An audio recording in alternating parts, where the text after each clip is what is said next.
The arrival of Christianity in the British Isles occurred through multiple channels during the twilight centuries of Roman imperial control, when the administrative structures connecting distant Britannia to the Mediterranean heartland of early Christianity enabled both official religious dissemination and informal missionary activity that would plant the seeds of what would eventually become one of Europe's most complex and contentious religious landscapes. So before you get comfortable, take a moment to like the video and subscribe, but only if you genuinely enjoy what I do here. And let me know in the comments where you're tuning in from and what time it is for you. It's always fascinating to see who's joining us from around the world. Phone face down, volume at a whisper. Let's dive in. The Roman occupation of Britain, beginning with Emperor Claudius's invasion in the year 43 of the Common Era, created the political and cultural conditions that would eventually facilitate Christian expansion into these remote northwestern territories of the empire. The Romano-British population that emerged during the subsequent 3.5 centuries of imperial control developed urban centres, trade networks, and administrative systems that connected British communities with the broader Mediterranean world, where Christianity was spreading rapidly during the 2nd and 3rd centuries. The precise mechanisms and timing of Christianity's initial arrival in Roman Britain remain subjects of scholarly debate, with archaeological evidence suggesting Christian presence by at least the 3rd century, while literary sources provide fragmentary and sometimes contradictory accounts of early British Christianity. The martyrdom of St. Alban at Verulamium, traditionally dated to the early 4th century, though possibly occurring during earlier persecutions, represents the earliest British Christian narrative preserved in historical sources. The account recorded by the Venerable Bede in his Ecclesiastical History of the English People, written in the early 8th century, describes how Alban, a Roman citizen residing in the town, later bearing his name,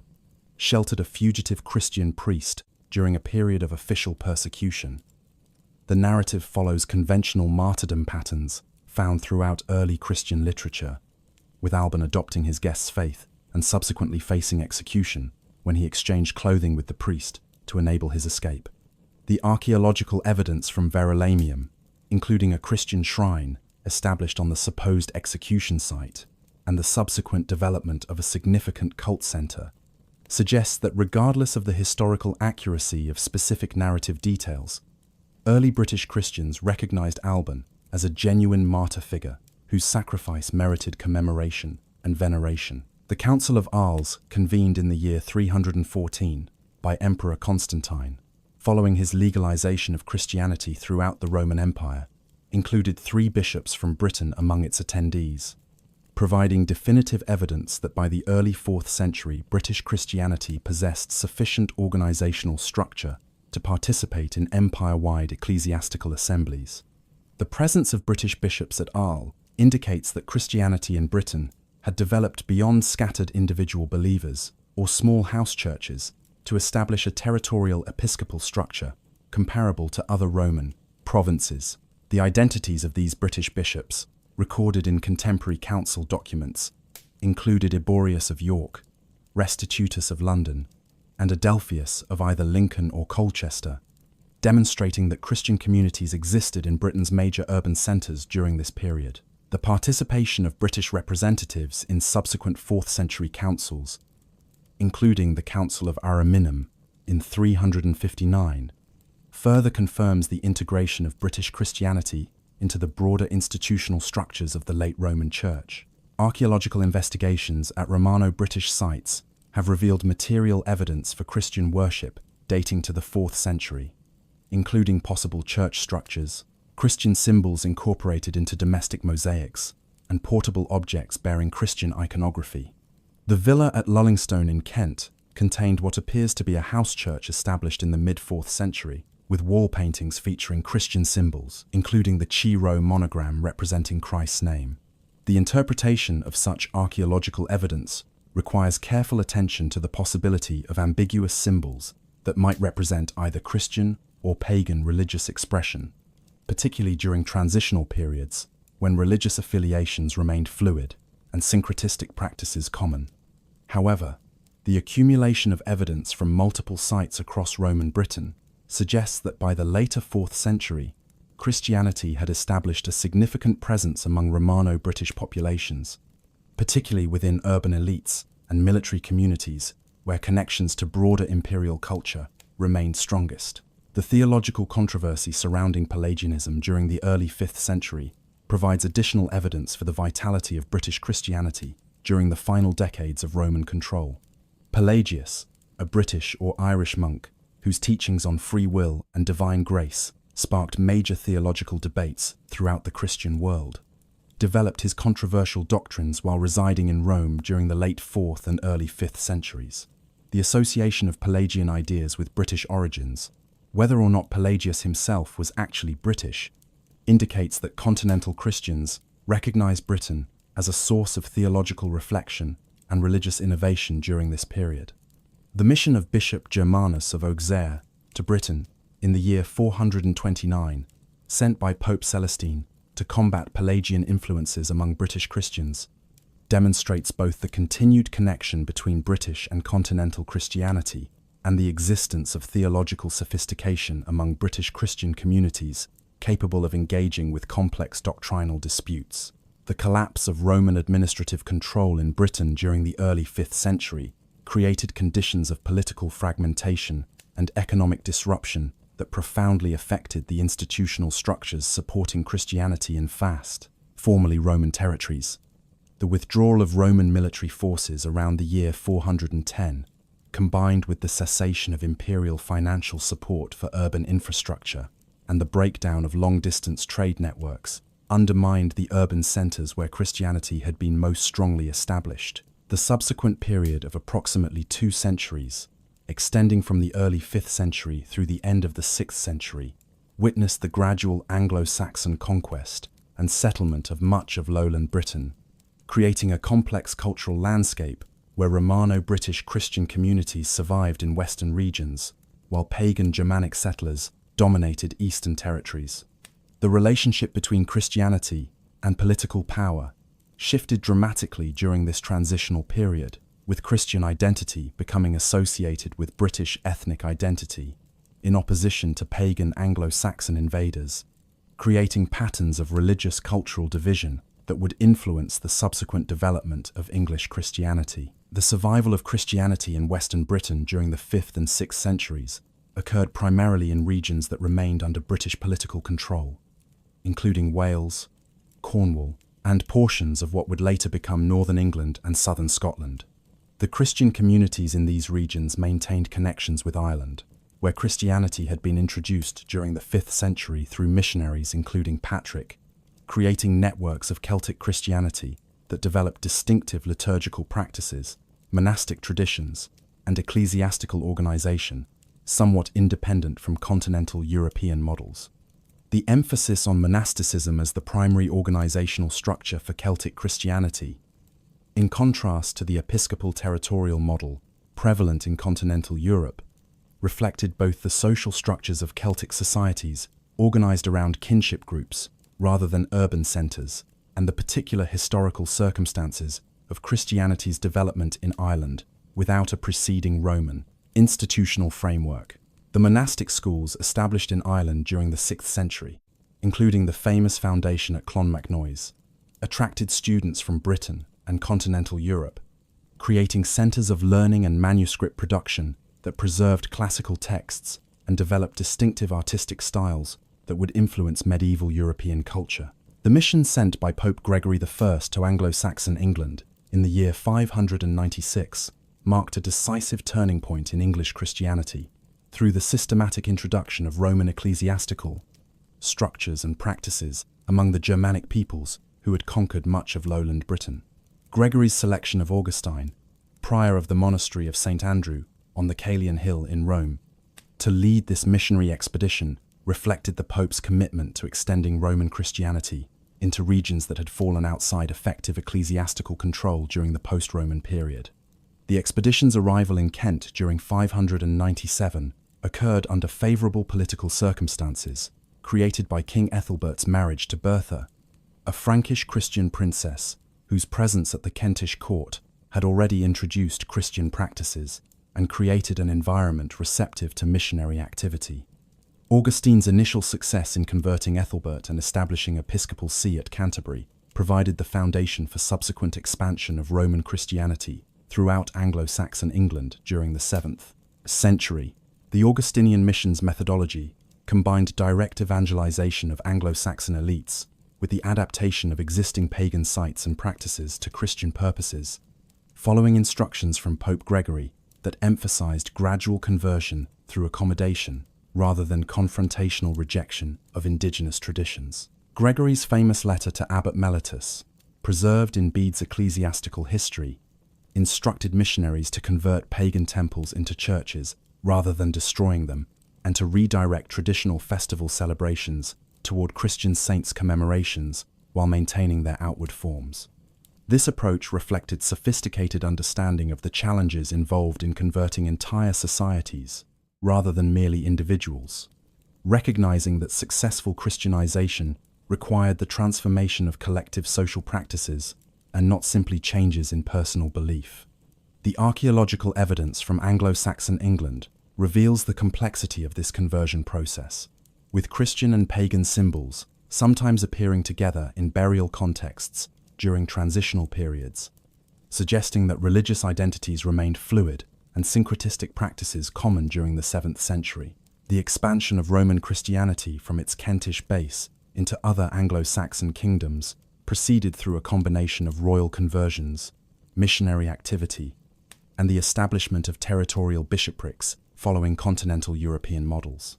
The conversion of Northumbria, the powerful northern kingdom controlling territories from the Humber to the Firth of Forth, occurred through the combined influence of both Roman and Celtic missionaries during the early 7th century. King Edwin's conversion around the year 627, influenced by his marriage to Ethelberg of Kent and the missionary activity of Paulinus, a member of Augustine's original expedition, established Christianity as the royal cult in Northumbria. However, Edwin's death in battle in 633 led to a pagan reaction under his successors until the accession of Oswald in 634 brought a second wave of Christianization, this time influenced by Celtic missionaries from Iona, who established a major monastery at Lindisfarne under Bishop Aidan. The coexistence of Roman and Celtic Christian traditions in 7th century England created tensions regarding liturgical practices, ecclesiastical organization, and particularly the calculation of Easter's date, which differed between Roman and Celtic methods due to their use of different computational systems. The Synod of Whitby, convened in the year 664 by King Oswiu of Northumbria to resolve these disputes within his kingdom, resulted in the royal decision to adopt Roman practices, establishing precedents that would eventually lead to the standardization of English Christianity according to Roman models. The Synod's deliberations, as recorded by Bede, focus primarily on technical questions about Easter calculation, but reflected deeper issues regarding ecclesiastical authority and the proper sources for determining Christian practice. The decision in favor of Roman usage, influenced by arguments emphasizing the authority of St. Peter and the universal practice of the continental church, marked a crucial step toward the integration of English Christianity into the broader structures of Western European Catholicism centered on Rome. The development of a unified English church during the late 7th and 8th centuries proceeded through the establishment of territorial dioceses, the construction of cathedral churches and monasteries, and the creation of ecclesiastical legal codes that regulated religious life according to Roman canonical principles. The appointment of Theodore of Tarsus as Archbishop of Canterbury in the year 669 initiated a period of systematic ecclesiastical organization that transformed the fragmentary and sometimes competing jurisdictions of earlier decades into a coherent provincial structure. Theodore, a Greek monk educated in both Eastern and Western Christian traditions, before his selection for the Canterbury position, brought sophisticated administrative skills and theological learning that enabled him to establish consistent practices across English dioceses. His visitation of English kingdoms between 669 and 673 created opportunities to resolve local disputes, establish clear diocesan boundaries, and promote uniform liturgical and canonical practices. The Synod of Hartford, convened by Theodore in 673, addressed multiple issues of ecclesiastical organization, including episcopal appointments, monastic discipline, and clerical conduct, establishing precedents for future English church councils. The production of the ecclesiastical history of the English people by the Venerable Bede at the monastery of Jarrow in the year 731 represented the culmination of early English Christian literary culture, provided the foundational narrative for understanding English Christianity's development during the conversion period. Bede's Historia, written in sophisticated Latin prose and demonstrating extensive knowledge of both insular and continental sources, traced the progress of Christianity in England from its Romano-British origins through the early 8th century, emphasizing the role of Roman missionaries while acknowledging Celtic contributions. The work's organization around the theme of Christian progress among the English people, combined with its careful attention to chronology and documentation through the citation of letters, council records, and other sources, established historiographical standards that influenced medieval historical writing throughout Europe. Bede's presentation of English Christianity as fundamentally united under Canterbury's authority and connected to Rome through both ecclesiastical obedience and spiritual genealogy shaped subsequent English Christian self-understanding for centuries. The 8th century English Church achieved remarkable cultural and intellectual accomplishments through the production of illuminated manuscripts, the development of monastic schools, and the cultivation of learning that attracted students from continental Europe. The Lindisfarne Gospels, produced around the year 720, exemplify the artistic achievements of Northumbrian Christianity through their combination of intricate Celtic decorative patterns with Mediterranean influences derived from Roman and Byzantine sources. The manuscript's creation required extraordinary technical skill and artistic vision, with its elaborate carpet pages featuring geometric interlace patterns and zoomorphic designs that demonstrated the fusion of Germanic, Celtic, and Mediterranean artistic traditions. Similarly, the Codex Amiatinus, the earliest complete Latin Bible surviving from England, produced at the monastery of Wearmouth Jarrow around the year 715 for presentation to the Pope, demonstrated English mastery of continental manuscript production techniques and the ambition of English religious foundations to participate fully in Mediterranean Christian culture. The missionary activity of English Christians on the continental mainland during the 8th century represented a dramatic reversal of the previous century's patterns, with English missionaries playing crucial roles in the Christianization of Germanic peoples in regions that would later become Germany and the Low Countries. Boniface, born Winfrith in Devon around the year 675, conducted extensive missionary work in Frisia and Germania under papal authorization, establishing monasteries, organizing dioceses, and ultimately suffering martyrdom in Frisia in 754. Boniface's correspondence with English monasteries, popes, and Frankish rulers, preserved in substantial collections that provide detailed insight into 8th century missionary methods and ecclesiastical politics, reveals the complexity of converting pagan populations while simultaneously reforming existing but inadequately organized Christian communities.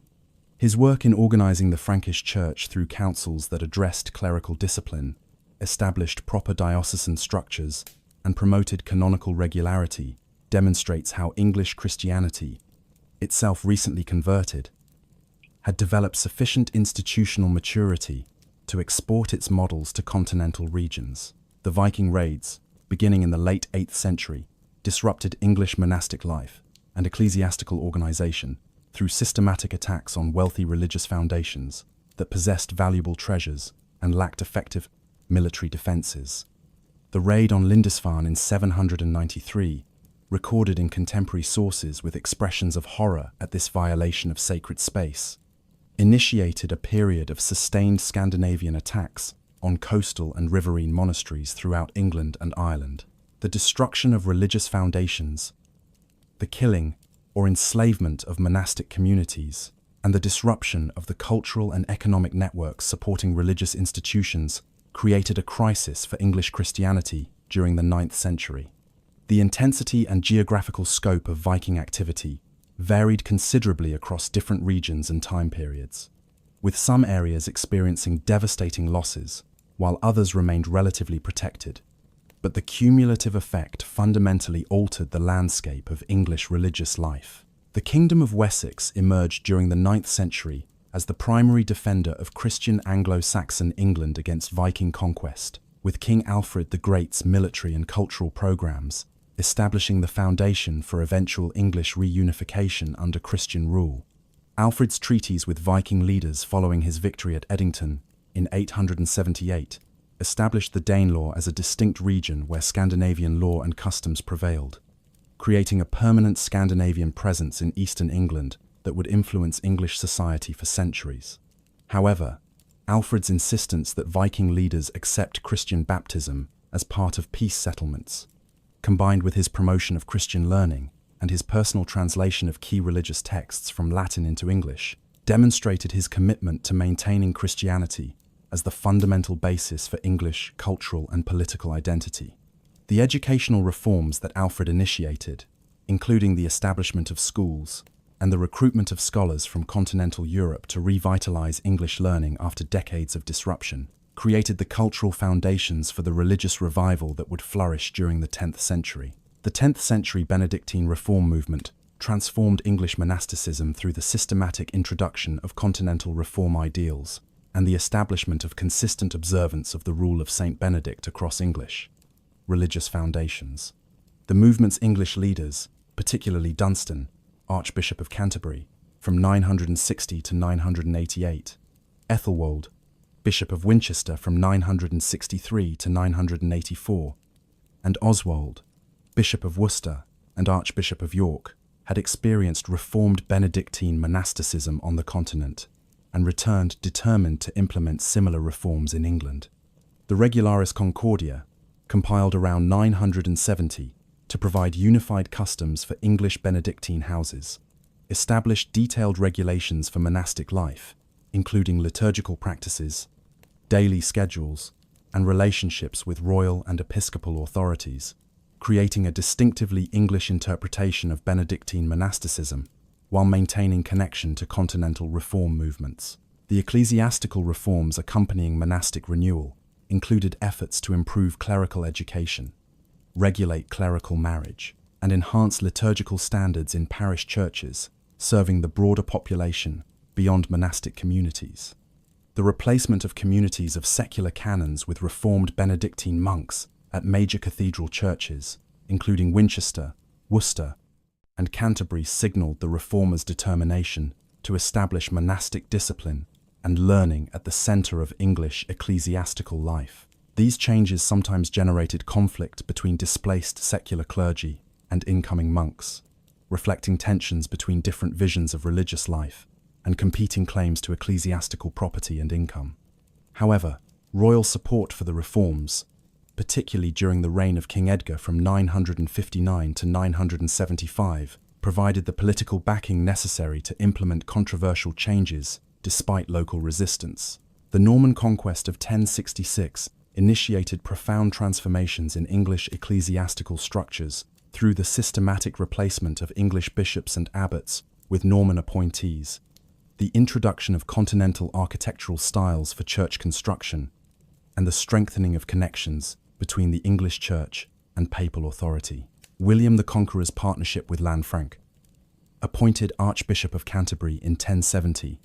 enabled the systematic reformation of English ecclesiastical practices according to Norman and broader continental standards. Lanfranc, previously abbot of St. Stephen's in Caen and one of Europe's leading scholars and ecclesiastical administrators,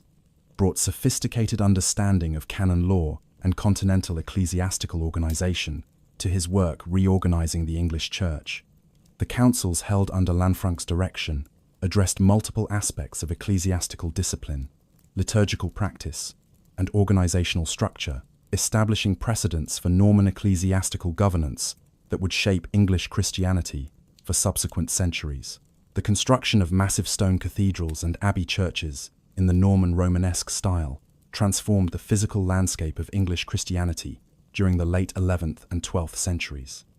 The replacement of modest Anglo-Saxon churches with monumental stone structures reflected both the Normans' determination to impose their architectural aesthetic on conquered territory and the practical requirements of housing,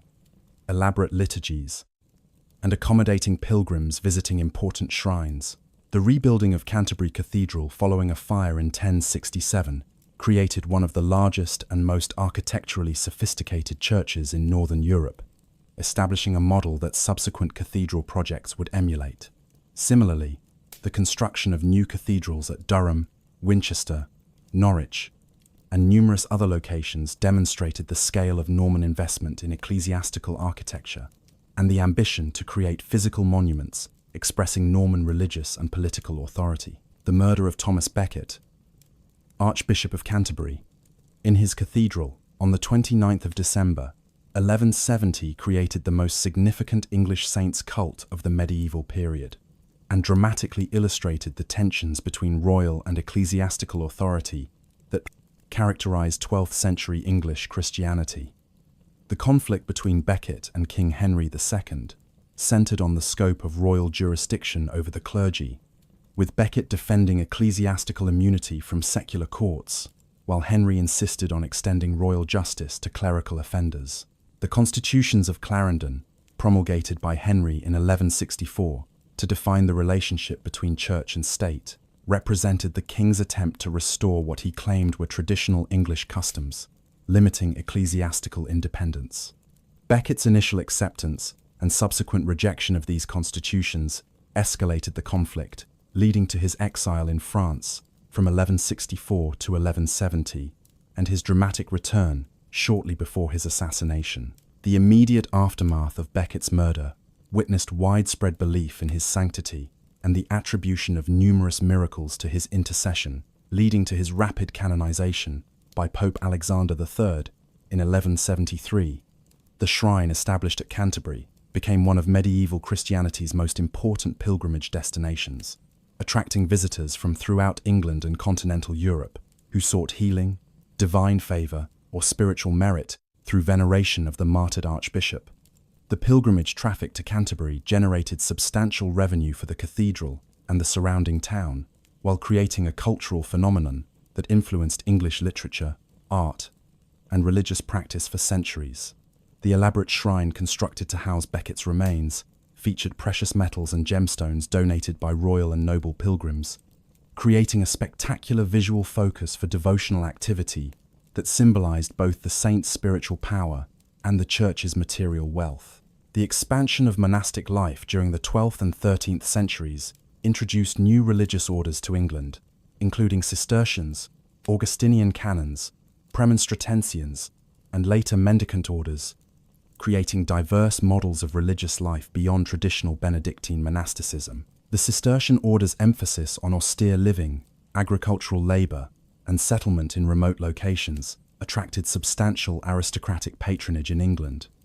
with founders establishing houses in Yorkshire, Wales, and other regions where extensive lands could support the order's agricultural economy.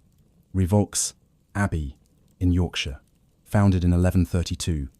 exemplified Cistercian success in England through its combination of spiritual rigor under the leadership of Aelred of Revolx, with effective economic management of extensive agricultural estates worked by lay brothers. The Cistercian prohibition on traditional feudal income sources, including parish churches and tithes, required reliance on direct agricultural production, particularly sheep farming, creating economic patterns that integrated Cistercian houses thoroughly into England's wool economy. The introduction of mendicant orders during the 13th century, particularly Franciscans arriving in 1224 and Dominicans in 1221, brought new forms of religious life, emphasizing urban ministry, preaching, and voluntary poverty, in contrast to the landed wealth and rural locations of traditional monasticism. The mendicants' establishment of houses in major towns and cities reflected their commitment to serving urban populations through preaching, hearing confessions, and providing pastoral care in contexts where traditional parish structures often proved inadequate for rapidly growing urban communities. The friars' educational activities, including the establishment of studia at Oxford and Cambridge, where they provided advanced theological instruction,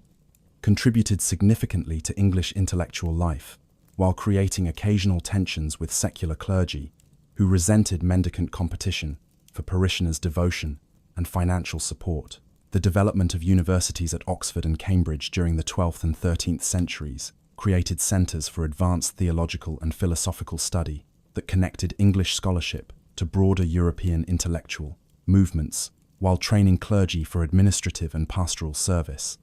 The University of Oxford's origins in the late 12th century reflected the concentration of masters and students attracted by the town's position as an ecclesiastical and commercial centre.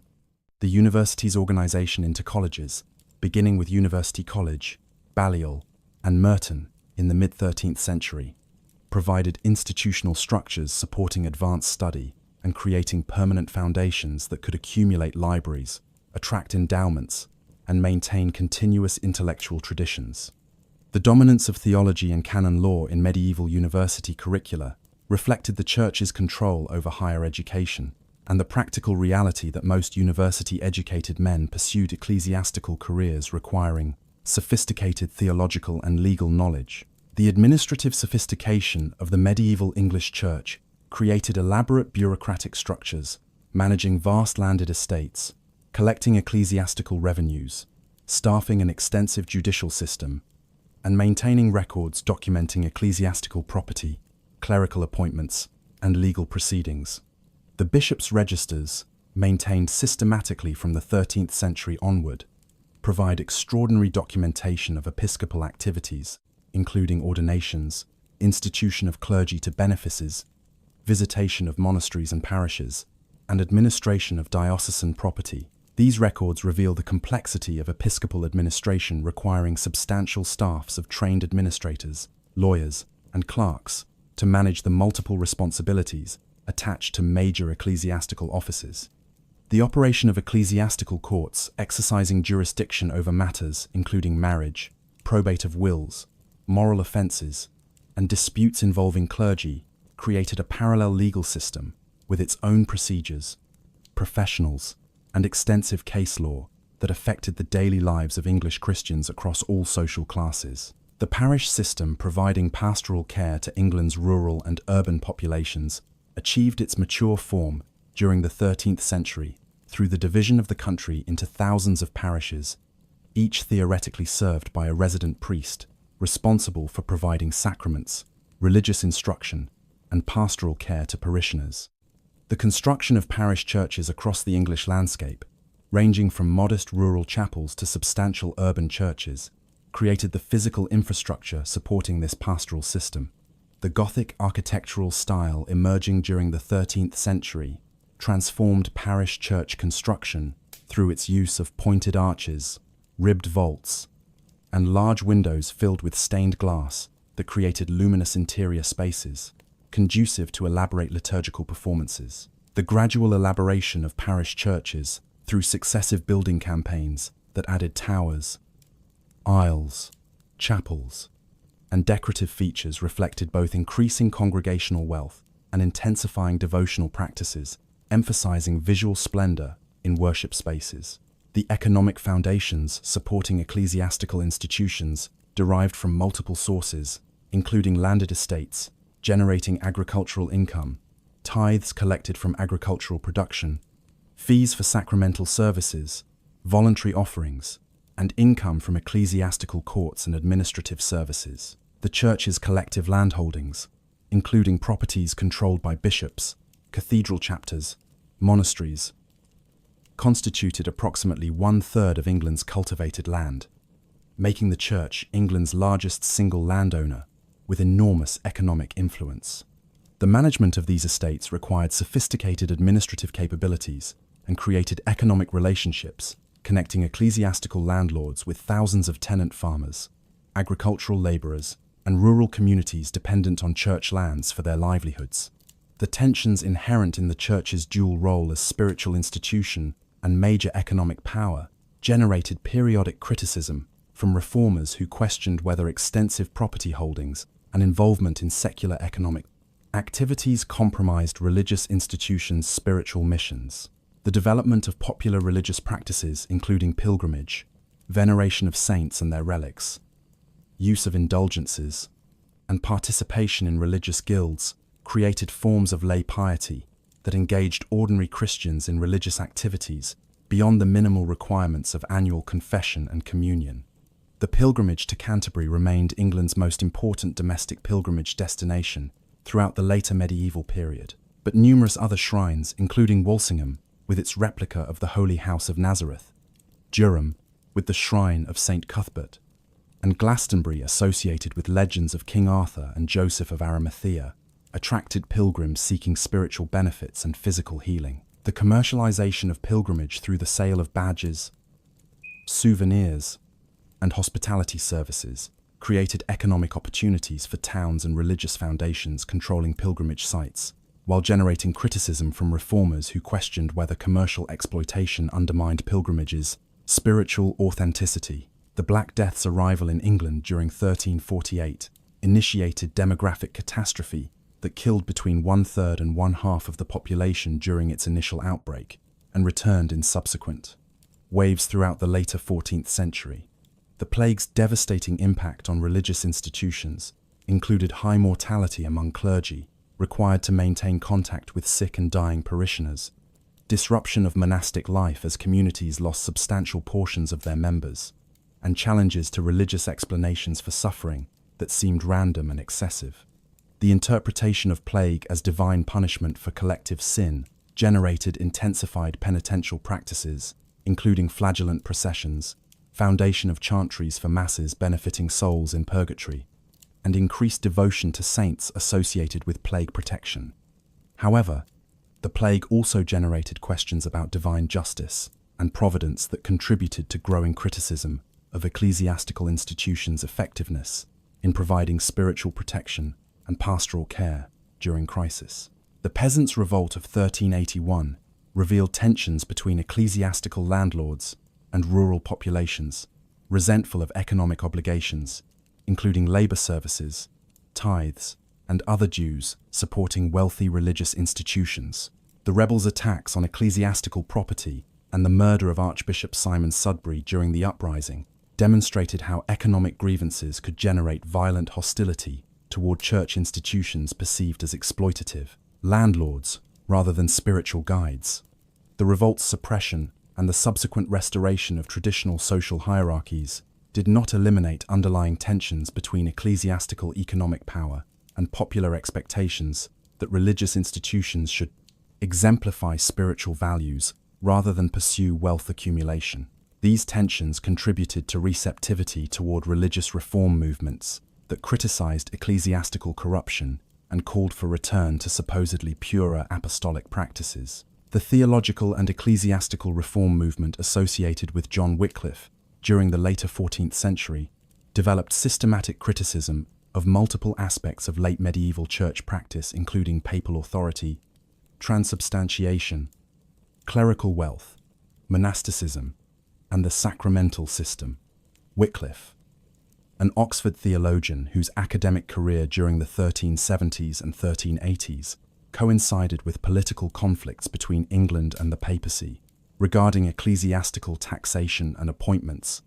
developed increasingly radical positions questioning fundamental doctrines and institutional structures. His denial of transubstantiation challenged the theological foundation for the priesthood's distinctive spiritual authority, while his advocacy for vernacular scripture translation threatened clerical monopoly on biblical interpretation. The condemnation of Wycliffe's teachings by ecclesiastical authorities, including the Archbishop of Canterbury and eventually the Council of Constance in 1415, illustrated the threat that systematic theological criticism posed to established ecclesiastical structures. The Lollard movement that developed from Wycliffe's teachings created networks of religious dissidents who circulated vernacular religious texts, held unauthorized religious meetings, and challenged clerical authority throughout the 15th century.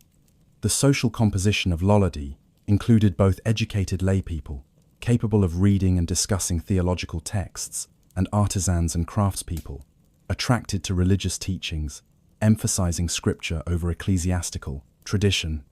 The intermittent persecution of Lollards through prosecution in ecclesiastical courts and occasional executions of prominent heretics demonstrated authorities' concern about religious dissent while revealing the movement's persistence despite repression.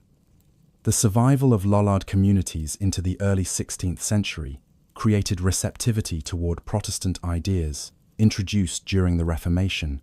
with some Lollard beliefs and practices anticipating Protestant emphases on vernacular scripture, lay religious authority, and criticism of Catholic sacramental theology. The 15th century witnessed continued elaboration of late medieval religious practices, including increased emphasis on masses for the dead,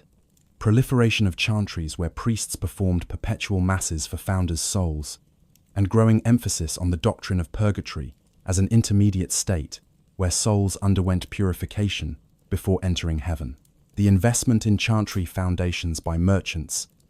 gentry, and aristocrats reflected both genuine concern for post-mortem spiritual welfare and desire to establish permanent memorials, ensuring remembrance by future generations. The economic impact of chantries, which controlled substantial endowments generating income supporting priests and maintaining chapels, integrated this distinctive form of late medieval piety thoroughly into England's ecclesiastical economy. The multiplication of intercessory masses created demand for additional clergy and generated criticism from reformers who questioned whether the commercial aspects of this system commodified divine grace and enabled wealthy individuals to purchase spiritual advantages unavailable to poorer Christians. The architectural patronage of the later 15th and early 16th centuries produced the Perpendicular Gothic style's most elaborate expressions through construction of chapels, churches, and additions to existing structures featuring vast windows, fan vaulting, and elaborate decorative programs. King's College Chapel in Cambridge, constructed between 1446 and 1515, exemplified late medieval English architectural achievement through its combination of soaring verticality, extensive stained glass, and intricate fan vaulting, creating an interior space of extraordinary visual impact. The chapel's construction required sophisticated engineering capabilities and enormous financial resources, reflecting both royal patronage's potential scale and the continuing vitality of architectural ambition in English religious culture. Similarly, the construction of numerous parish churches and the expansion of existing structures through addition of towers, chapels, and elaborate porches demonstrated widespread prosperity and communal commitment to creating increasingly elaborate worship spaces during the decades immediately preceding the Reformation. The accession of Henry VIII to the English throne in 1509 occurred within a context of religious orthodoxy and conventional piety, with no indication of the revolutionary ecclesiastical changes that would transform English Christianity during his reign. Henry's early religious education, under the supervision of his grandmother, Lady Margaret Beaufort,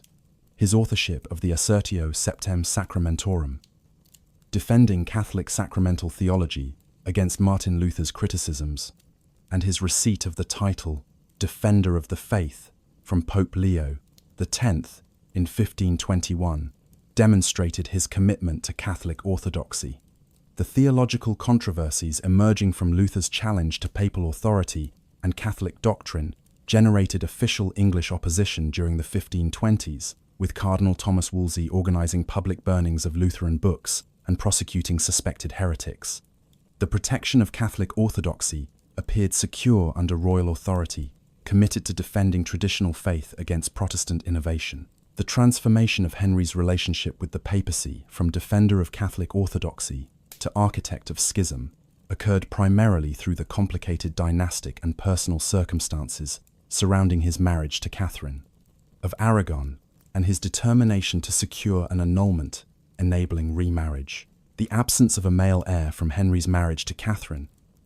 which had produced only one surviving child, Princess Mary, created succession anxiety given England's lack of experience with female monarchs and recent memory of the Wars of the Roses dynastic conflicts. Henry's conviction that his marriage violated biblical law due to Catherine's previous marriage to his deceased brother Arthur, combined with his infatuation with Anne Boleyn, beginning in the mid-1520s, created personal motivation for seeking annulment from Pope Clement VII. The complicated diplomatic situation created by Holy Roman Emperor Charles V's dominance over Italy following his victory at Pavia in 1525 reduced papal willingness to accommodate Henry's annulment request, as Charles was Catherine's nephew and could exercise pressure on the Pope to prevent annulment of his aunt's marriage. The failure of Cardinal Wolsey's efforts to secure papal approval for annulment led to his fall from power in 1529, and his replacement by Thomas Cromwell as Henry's principal minister, marking a decisive shift toward radical solutions to the succession crisis. Cromwell's systematic program for asserting royal supremacy over the English Church proceeded through parliamentary legislation between 1532 and 1534 that progressively restricted papal authority, while establishing the king as supreme head of the Church of England. The Act in Restraint of Appeals of 1533 declared that England was an empire subject to no foreign jurisdiction, providing legal foundation for Archbishop Thomas Cranmer's annulment of Henry's marriage to Catherine and validation of his marriage to Anne Boleyn. The Act of Supremacy of 1534 formalized royal supremacy by declaring the king the only supreme head in earth of the Church of England, establishing the constitutional foundation for English Christianity's separation from Roman jurisdiction. The dissolution of the monasteries between 1536 and 1540 represented the most dramatic practical consequence of the break with Rome, through the systematic closure of all English monasteries and the confiscation of their enormous property holdings by the Crown. The initial phase, targeting smaller houses with annual incomes below £200, authorised by Parliament in 1536, affected approximately 300 monasteries and provided precedent for the eventual suppression of all religious houses, regardless of size or wealth. The justifications offered for dissolution emphasized monastic corruption, neglect of religious duties,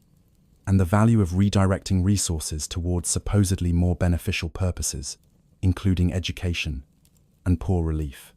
However, the Crown's retention of most confiscated property and its rapid sale to nobles and gentry seeking to expand their estates revealed that financial motivations dominated over religious reform objectives. The impact of monastic dissolution extended far beyond the religious houses themselves to affect the thousands of monks, nuns, and monastic dependents who lost their homes, livelihoods, and communal structures that had organized their lives. The pension arrangements provided for displaced religious varied considerably, depending on the status and cooperation of individual houses, with heads of houses typically receiving more generous pensions than ordinary monks, while nuns generally received smaller pensions, reflecting their generally poorer houses' economic positions. The loss of monastic charitable activities, hospitality, and economic activity disrupted communities that had depended on monasteries for employment, poor relief, and various social services. The destruction of monastic buildings, sale of their contents, and stripping of lead from roofs for profit created ruins that would become iconic features of the English landscape, while eliminating architectural monuments that had dominated their localities for centuries. The Pilgrimage of Grace uprising in 1536 revealed the depth of Northern English attachment to traditional religious practices and opposition to religious changes imposed from London.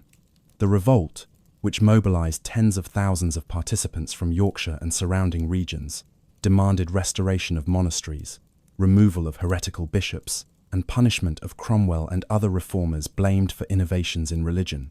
The rebels' adoption of religious symbols, including the 5 wounds of Christ, and their emphasis on defending the Church against heresy, reflected genuine religious motivation, alongside economic and political grievances. The uprising's scale and organization posed serious military challenges to Henry's government, requiring careful negotiation and promises of concessions to disperse the rebel army.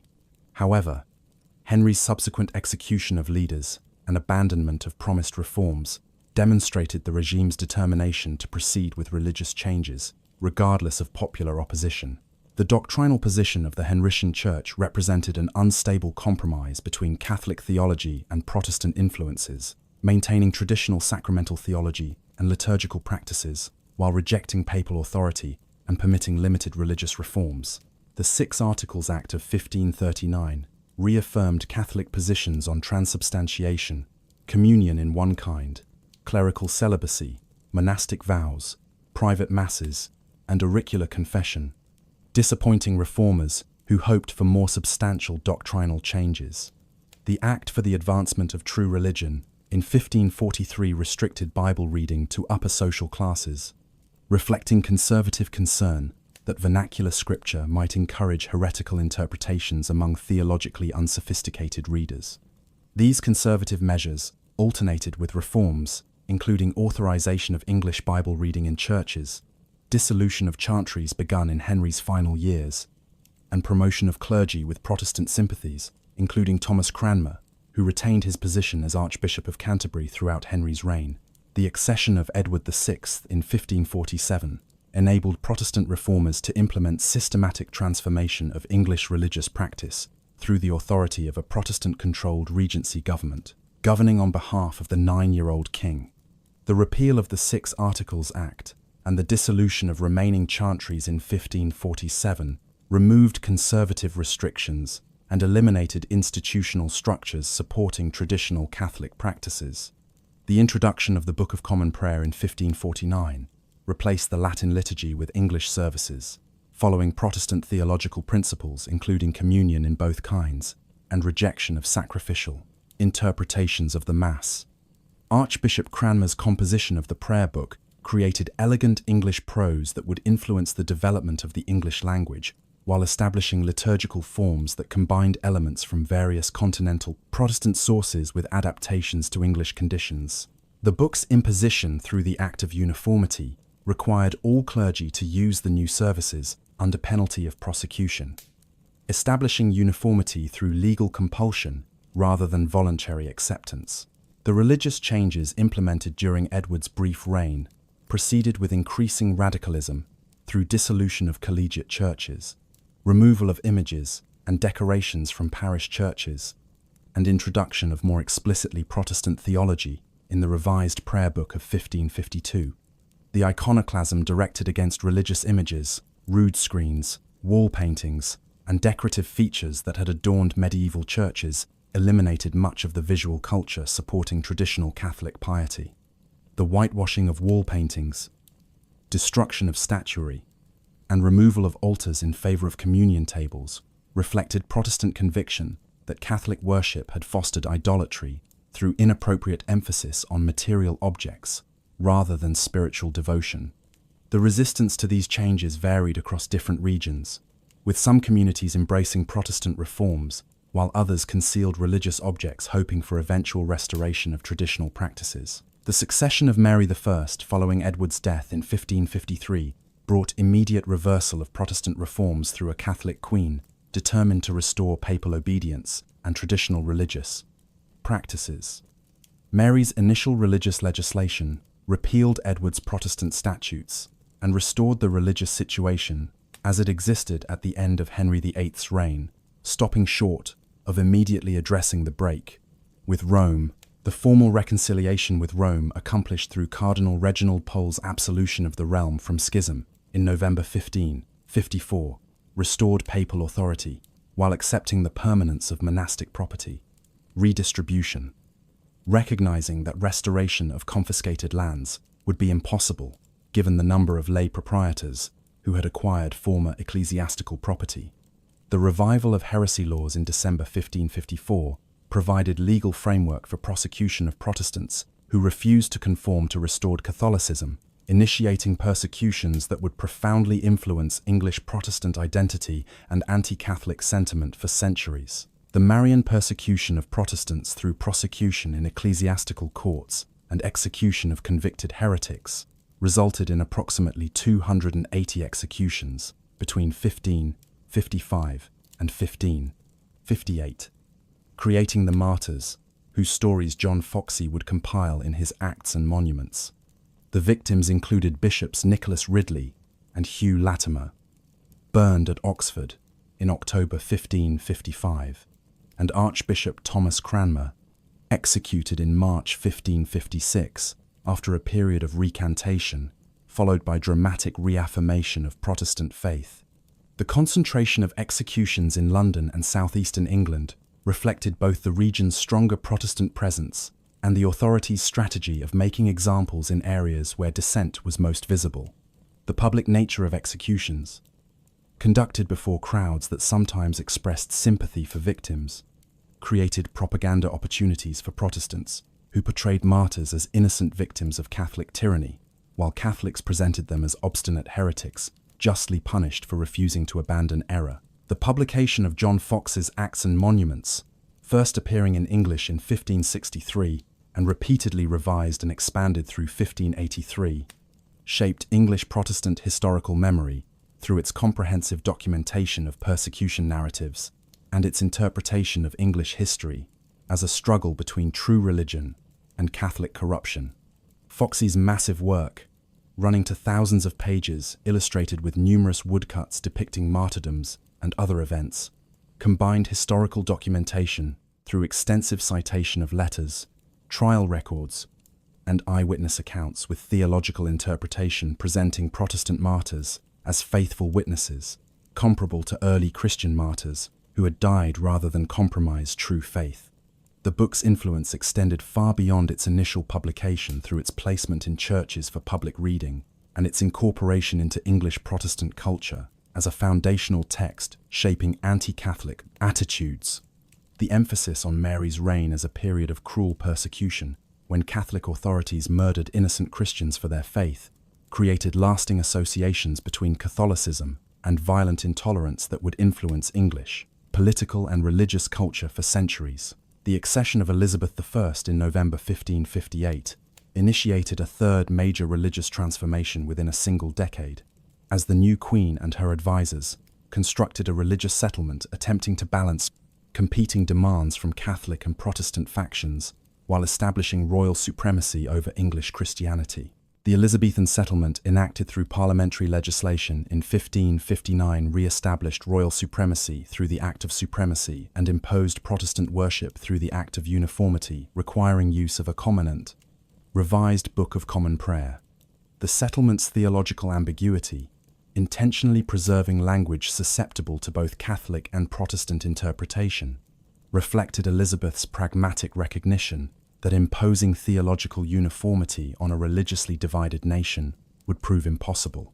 The Queen's designation as Supreme Governor, rather than Supreme Head, of the Church represented semantic accommodation to Catholic arguments that Christ alone could be the Church's head, while maintaining royal control over ecclesiastical affairs in practice. The 39 Articles of Religion, finalized in 1563 and required as a doctrinal standard for clergy, established official Church of England theology, combining moderate Protestant positions on justification, scripture,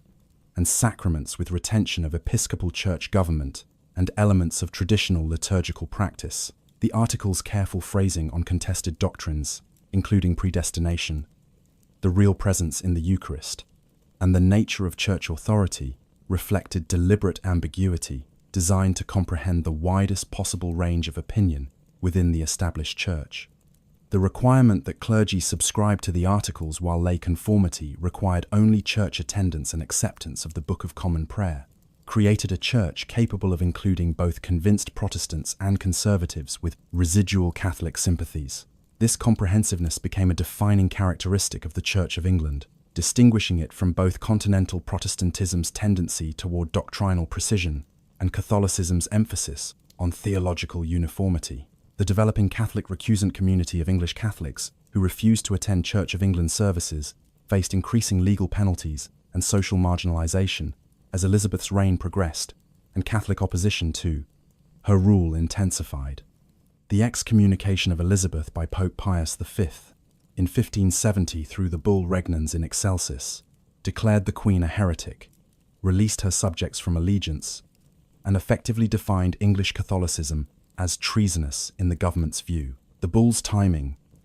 coinciding with the Northern Rebellion of 1569, led by Catholic nobles seeking to replace Elizabeth with Mary Queen of Scots, strengthened associations between Catholicism and political treason that would shape government policy toward Catholics throughout the remainder of Elizabeth's reign. The arrival of seminary priests, trained at the English College in Douai, beginning in 1574, and Jesuits, including Edmund Campion and Robert Parsons in 1580, provided pastoral care for recusant communities, reinforced government suspicions that Catholics constituted a fifth column loyal to foreign powers. The legal framework for Catholic persecution evolved throughout Elizabeth's reign, from relatively modest fines for recusancy to capital punishment for priests and severe economic penalties for lay Catholics. The Act of 1581 increased recusancy fines to £20 per month, a sum that would bankrupt most families, while enriching the crown through confiscations. The Act of 1585 made it treason to be a Catholic priest in England and felony to harbour priests, establishing legal basis for executing over 100 Catholic priests and laypeople during the reign's final decades. The missionary priests' executions, typically through hanging, drawing, and quartering, paralleled Protestant martyrdoms under Mary, but with reversed roles, creating competing martyrologies that reinforced confessional identities on both sides. The Catholic interpretation of these executions as religious persecution for faith contrasted with the government's insistence that victims died for treason rather than religion, reflecting the inextricable combination of political and religious factors in early modern confessional conflicts. The survival strategies employed by recusant Catholic families included conforming to minimum legal requirements through occasional church attendance, while maintaining private Catholic practice, developing networks for sheltering priests and circulating Catholic literature, and constructing hiding places in houses where priests could conceal themselves during searches. The priest holes, constructed by Nicholas Owen and other builders, created elaborate concealment spaces integrated into mansion architecture through false walls, hidden compartments, and secret passageways that enabled priests to evade searchers. The archaeological investigation of recusant houses has revealed the sophistication of these constructions and the anxiety that motivated their creation,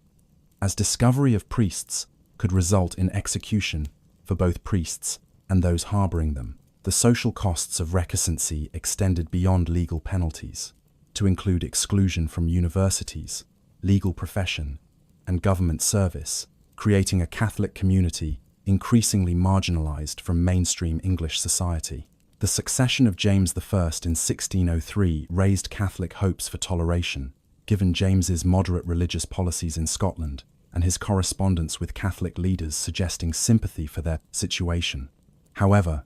James's commitment to maintaining the established Protestant Church and his concern for maintaining good relations with Protestant European allies limited his willingness to grant substantial concessions to Catholics. The Gunpowder Plot of 1605, in which Catholic conspirators, including Guy Fawkes, attempted to blow up Parliament and kill the King, dramatically reinforced anti-Catholic sentiment and justified further restrictions on Catholic activities. The plot's discovery and the subsequent torture and execution of conspirators generated extensive propaganda, emphasizing Catholic willingness to use violence against Protestant rulers while providing justification for continued penal legislation. The annual commemoration of the plot's failure through bonfires and celebrations became an established feature of English Protestant culture, annually reinforcing anti-Catholic attitudes through ritualized remembrance of Catholic treachery. The theological controversies of the early 17th century, including conflicts between Calvinist and Arminian factions within the Church of England, created internal Protestant divisions that would contribute to the political and religious conflicts of the 1640s and 1650s. The rise of Arminianism under Archbishop William Laud's influence during the 1620s and 1630s, emphasizing ceremonial worship, clerical authority, and rejection of predestinarian theology, generated opposition from Calvinist Puritans, who viewed these developments as steps toward Catholicism. Laud's attempts to impose liturgical uniformity through prosecution of non-conforming clergy and his emphasis on the beauty of holiness, expressed through elaborate church decoration and ceremonial worship, struck Puritan critics as dangerous innovations undermining Protestant principles. The association of Arminianism with Charles I's authoritarian rule and suspicions about the king's own religious sympathies, reinforced by his marriage to the Catholic Henrietta Maria, created a volatile mixture of religious and political grievances. The outbreak of civil war in 1642 and the subsequent execution of Charles I in 1649 occurred within contexts where religious differences contributed significantly to political conflicts, even as constitutional and financial issues also played crucial roles. The parliamentary victory enabled Puritan reformers to implement systematic transformation of English religious life through abolition of episcopacy in 1646, prohibition of the Book of Common Prayer, and establishment of Presbyterian church government according to the Westminster Assembly's recommendations.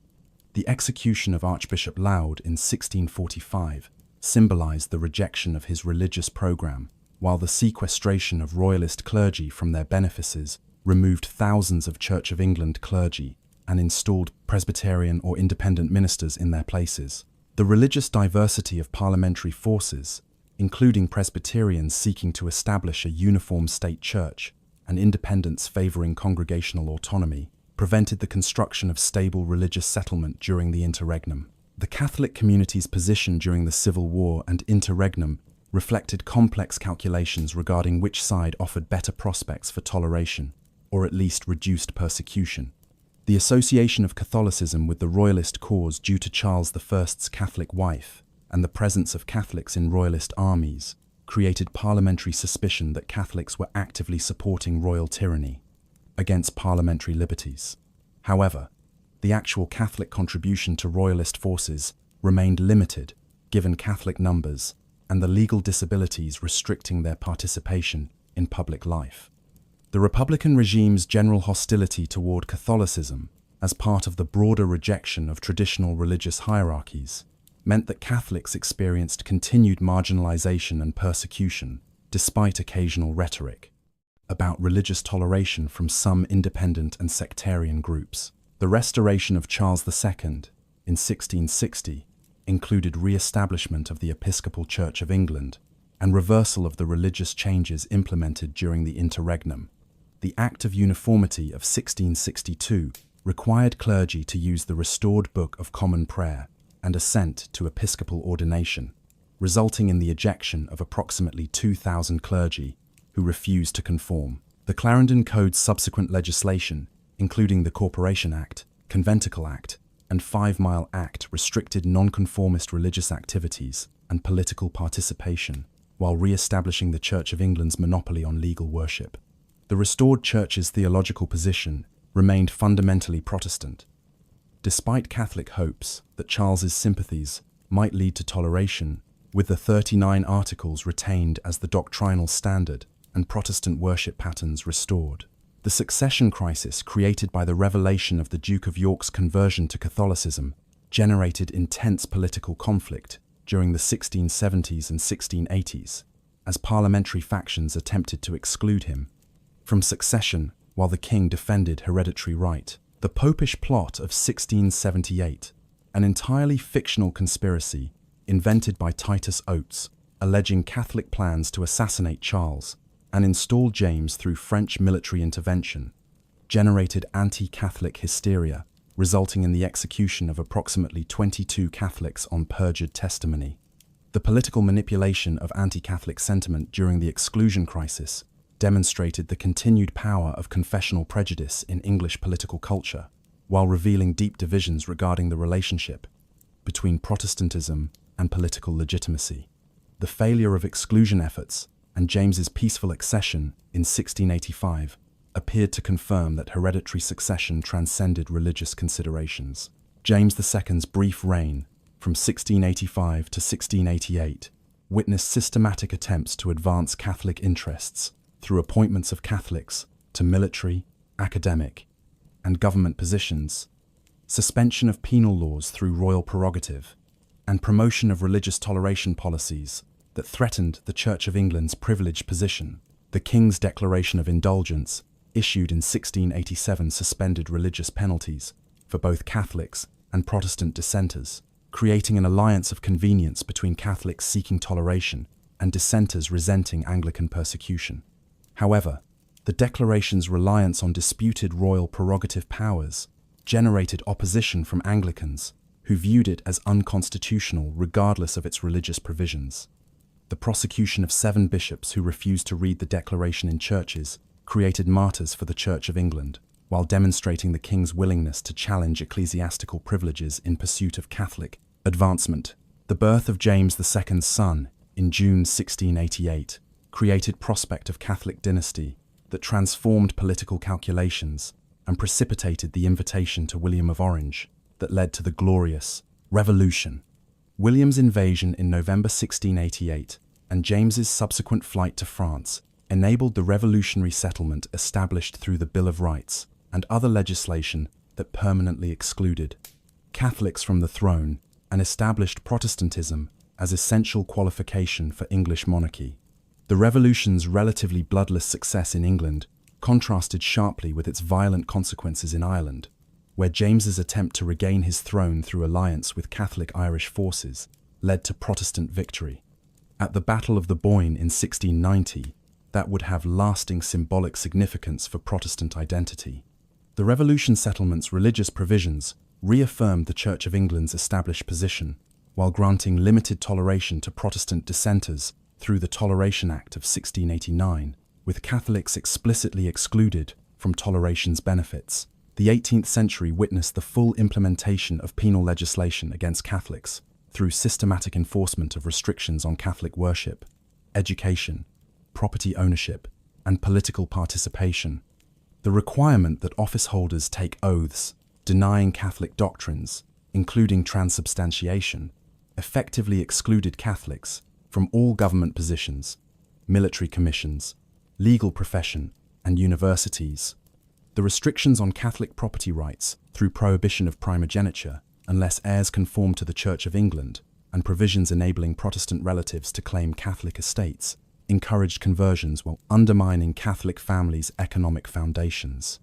The prohibition of Catholic schools and education abroad aimed to prevent transmission of Catholicism across generations, while the requirement that Catholic children be raised Protestant if one parent converted created additional pressures on Catholic families. The survival of Catholicism in 18th century England depended largely on the protection provided by aristocratic Catholic families who maintained chaplains for private chapel services, supported seminary education abroad, and provided economic sustenance for lay Catholics employed on their estates. The concentration of Catholic population in particular regions, including Lancashire, the Northeast, and parts of the Midlands, reflected both historical patterns of recusant survival and the protection offered by Catholic gentry families, whose local influence provided some shelter from rigorous enforcement of penal laws. The Catholic community's social composition included both aristocratic families, maintaining traditions from Reformation times, and working-class Catholics, particularly Irish immigrants arriving in increasing numbers during the 18th century for economic opportunities in England's developing industrial economy. The tensions between these different Catholic communities reflected class divisions, cultural differences between English and Irish Catholics, and different strategies for Catholic survival. The Gordon riots of 1780 demonstrated the continuing strength of popular anti-Catholicism when Parliament's passage of the Catholic Relief Act of 1778, which removed some minor restrictions on Catholic property ownership and worship, triggered massive protests in London. Lord George Gordon's leadership of the Protestant Association mobilised tens of thousands of protesters who presented petitions, marched on Parliament, and eventually engaged in days of rioting that destroyed Catholic chapels, attacked Catholic-owned businesses, and created general disorder, requiring military intervention to restore control. The rioters' ability to mobilise such large-scale violence against limited Catholic relief demonstrated the depth of anti-Catholic prejudice among London's working classes, while revealing political establishments' miscalculation in assuming that modest reforms would prove uncontroversial. The riot's suppression and the subsequent execution of rioters re-established order, but demonstrated the political sensitivity of Catholic issues. The gradual erosion of penal legislation began during the late 18th century as Enlightenment ideas about religious toleration, growing Catholic population through Irish immigration, and the strategic requirements of military recruitment during the Napoleonic Wars created pressure for reform. The Catholic Relief Acts of 1778 and 1791 removed some restrictions on Catholic worship and education, while maintaining exclusion from political participation and most professions. The establishment of permanent Catholic chapels in major cities during the late 18th century, technically illegal, but increasingly tolerated by authorities, provided visible Catholic presence in urban environments where open Catholic worship had been absent for 2 centuries. The development of Catholic publishing, including newspapers, devotional literature, and theological works, created Catholic public culture, despite legal restrictions, while the expansion of Catholic charitable and educational activities, particularly among Irish immigrant communities, created institutional infrastructure supporting Catholic community life. The long campaign for Catholic emancipation, culminating in the Catholic Relief Act of 1829, proceeded through decades of parliamentary debates, popular agitation, and negotiations between Catholic leaders and sympathetic Protestant politicians. Daniel O'Connell's leadership of the Catholic Association in Ireland during the 1820s created mass political movement, demanding full civil rights for Catholics, while demonstrating Catholic voters' political leverage. O'Connell's election to Parliament in 1828, despite his inability as a Catholic to take the required oaths, demonstrated the political impossibility of maintaining Catholic exclusion, forcing the Duke of Wellington's government to choose between admitting Catholics to Parliament or risking civil conflict in Ireland. The Emancipation Act's passage removed most remaining restrictions on Catholic political participation, while maintaining the Protestant succession and retaining certain symbolic exclusions, including prohibition on Catholic monarchs, consorts, the restoration of the Catholic hierarchy in England through Pope Pius IX's bull Universalis Ecclesiae in 1850, provoked the last major outburst of popular anti-Catholic feeling in English history through the so-called papal aggression controversy.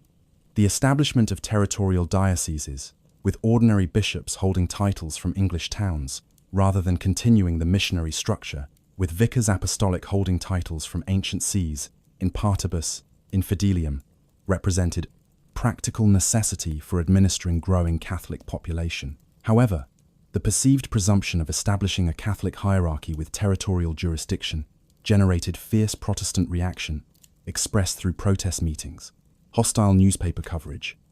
and parliamentary debates. Prime Minister Lord John Russell's Ecclesiastical Titles Act of 1851, attempting to prohibit Catholic bishops from using territorial titles, proved unenforceable and was eventually repealed. But the controversy revealed continuing Protestant anxiety about Catholic institutional presence despite legal emancipation. The Oxford movement of the 1830s and 1840s created renewed interest in Catholic theology and liturgical practices within the Church of England, while generating conversions to Catholicism that significantly strengthened English, Catholic, intellectual and cultural life. John Henry Newman's conversion to Catholicism in 1845 following years, as Oxford movement leader, brought extraordinary intellectual gifts to English Catholicism, while his subsequent career as Catholic priest, educator, and eventually cardinal demonstrated the possibilities for Catholic intellectual and cultural achievement in post-emancipation England. The subsequent conversions of other Oxford movement figures, including Henry Edward Manning, who became Archbishop of Westminster, brought additional intellectual and social capital to English Catholicism, while their emphasis on reviving medieval Catholic practices influenced both Catholic and Anglican worship. The converts' integration into Catholic structures sometimes created tensions with recusant Catholics who viewed newcomers as arrivists, lacking the historical Catholic identity that had been maintained through centuries of Catholic structures. Persecution. The dramatic growth of English Catholic population during the 19th century through massive Irish immigration transformed Catholicism from a small minority, concentrated in particular regions, to a substantial presence in most English cities and industrial areas. The Great Famine's devastating impact on Ireland during the 1840s drove millions of Irish to seek survival abroad, with England receiving substantial numbers seeking work in expanding industrial economy. The Irish Catholic presence in English cities created distinctive ethnic Catholic communities, concentrated in particular neighborhoods where they established churches, schools, and various charitable and social organizations. The Irish character of English Catholicism generated tensions both within Catholic communities between Irish immigrants and established English Catholics, and in broader society where anti-Irish prejudice combined with anti-Catholicism to create hostile environment for Catholic immigrants. The establishment of Catholic parish schools during the second half of the 19th century created parallel educational system that would educate generations of English Catholics while maintaining distinctive Catholic identity. The Catholic Poor School Committee organized fundraising and coordination for Catholic elementary education, while religious orders, including the Christian Brothers and various teaching congregations of nuns, provided teaching staff for expanding school networks. The Education Acts of 1870 and subsequent legislation providing state funding for denominational schools enabled Catholic school expansion despite community poverty, though the requirement for local financial contributions created ongoing fundraising challenges. The emphasis on Catholic education reflected both practical concern for maintaining faith among working-class Catholics and broader Catholic ecclesiology, emphasizing the Church's teaching authority and the necessity of forming children in Catholic doctrine and practice. The Gothic Revival architecture of Victorian Catholic churches created visually distinctive worship spaces that expressed renewed Catholic confidence while adapting medieval architectural forms to 19th century industrial contexts and materials.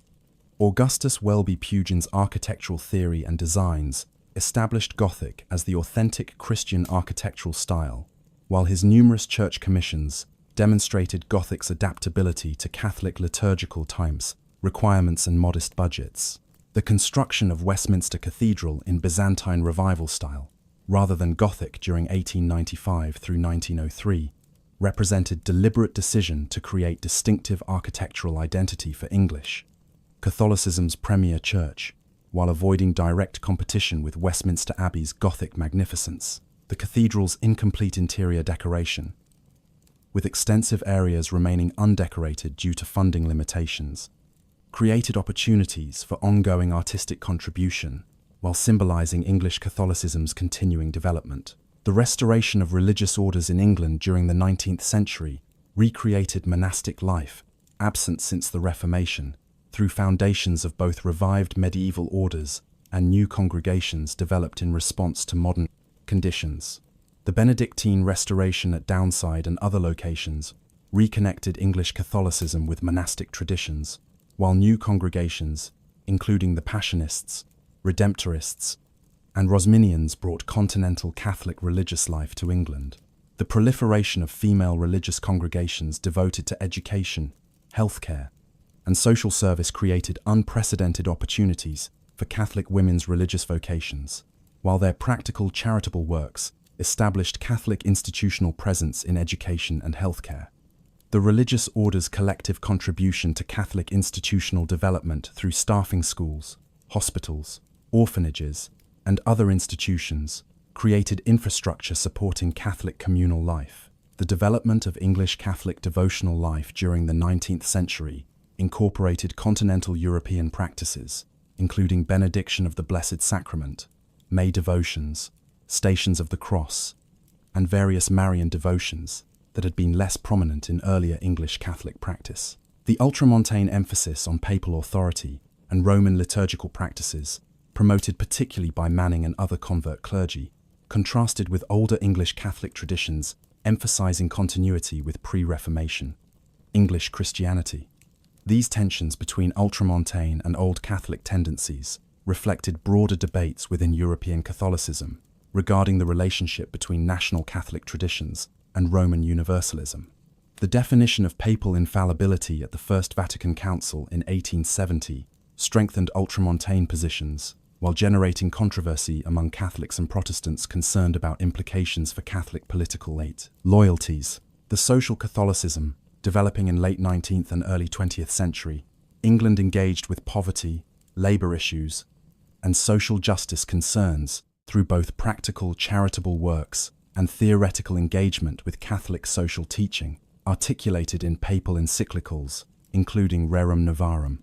Cardinal Manning's support for London dock workers during the 1889 strike demonstrated Catholic hierarchy's willingness to support workers' legitimate demands, while his broader advocacy for social reform influenced Catholic approaches to industrial capitalism's social consequences. The Catholic Social Guild, founded in 1909, promoted study of Catholic social teaching and its application to English social conditions, creating networks of Catholic activists committed to social reform. The establishment of Catholic settlement houses, youth clubs, and various social service organizations created institutional infrastructure addressing working-class Catholic communities' needs while expressing Catholic social concern. The First World War's impact on English Catholicism included both the social integration resulting from shared national sacrifice and the disruption of international Catholic networks through conflict between Catholic nations. The significant Catholic participation in British military service, estimated at over 500,000 Catholics serving in armed forces, demonstrated Catholic patriotism, while shared military experience created bonds between Catholic and Protestant servicemen. The experience of military chaplaincy provided opportunities for Catholic priests to serve broader populations beyond Catholic communities while demonstrating Catholic commitment to national cause. However, the war's destruction and the theological challenges posed by industrial-scale violence generated broader questioning of religious certainty that affected Catholic communities along with other religious groups. The interwar period witnessed continued Catholic institutional expansion through school construction, parish development, and growth of Catholic organizations, while social and geographical mobility began changing Catholic community character. The movement of some Catholic families from traditional working-class urban neighborhoods to suburban areas created new patterns of Catholic settlement, while the emergence of middle-class Catholic populations generated new expectations for educational and cultural opportunities. The Catholic convert intellectuals of the period, including Evelyn Waugh, Graham Greene,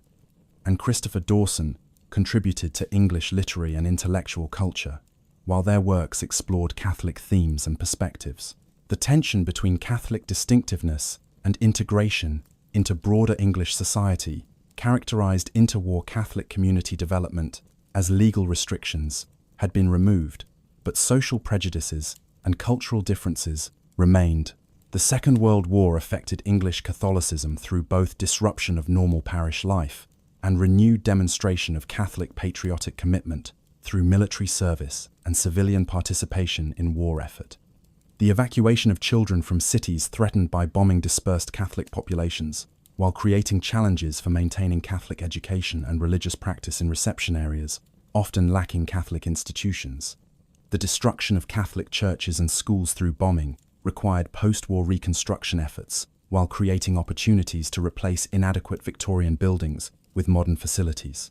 The shared experience of wartime hardship and danger continued the social integration begun during the First World War, while Catholic participation in resistance to Nazi Germany and Fascist Italy complicated Catholic international identity.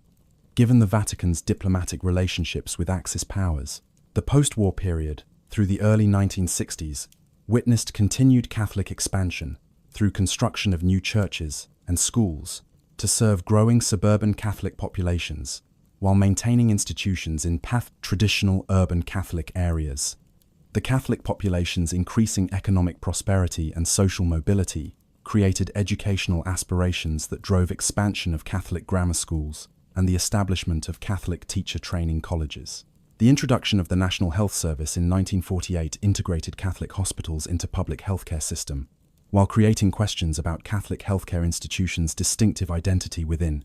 secular system. The expanding Catholic press, including newspapers, journals, and publishers, created Catholic public culture, engaging with both internal Catholic debates and broader social and political issues. The Second Vatican Council, convened by Pope John XXIII in 1962, initiated the most profound transformation of Catholic life since the Reformation through liturgical reforms, theological developments, and changes in ecclesiology, affecting every aspect of Catholic practice. The Council's Constitution on the Sacred Liturgy authorized vernacular liturgy, replacing Latin, enabling English Catholic worship in the same language as Protestant services for the first time since the Reformation. The introduction of the new liturgy during the mid-1960s required massive practical changes, as churches installed altars facing congregations, priests and laity learned new forms, and centuries-old Latin liturgical tradition disappeared from regular Catholic worship. The liturgical changes generated controversy between Catholics enthusiastically embracing reform and traditionalists mourning loss of familiar practices and fearful that reforms compromised Catholic identity. The broader Vatican Council reforms, including increased emphasis on Scripture, recognition of religious freedom, ecumenical engagement with other Christian denominations,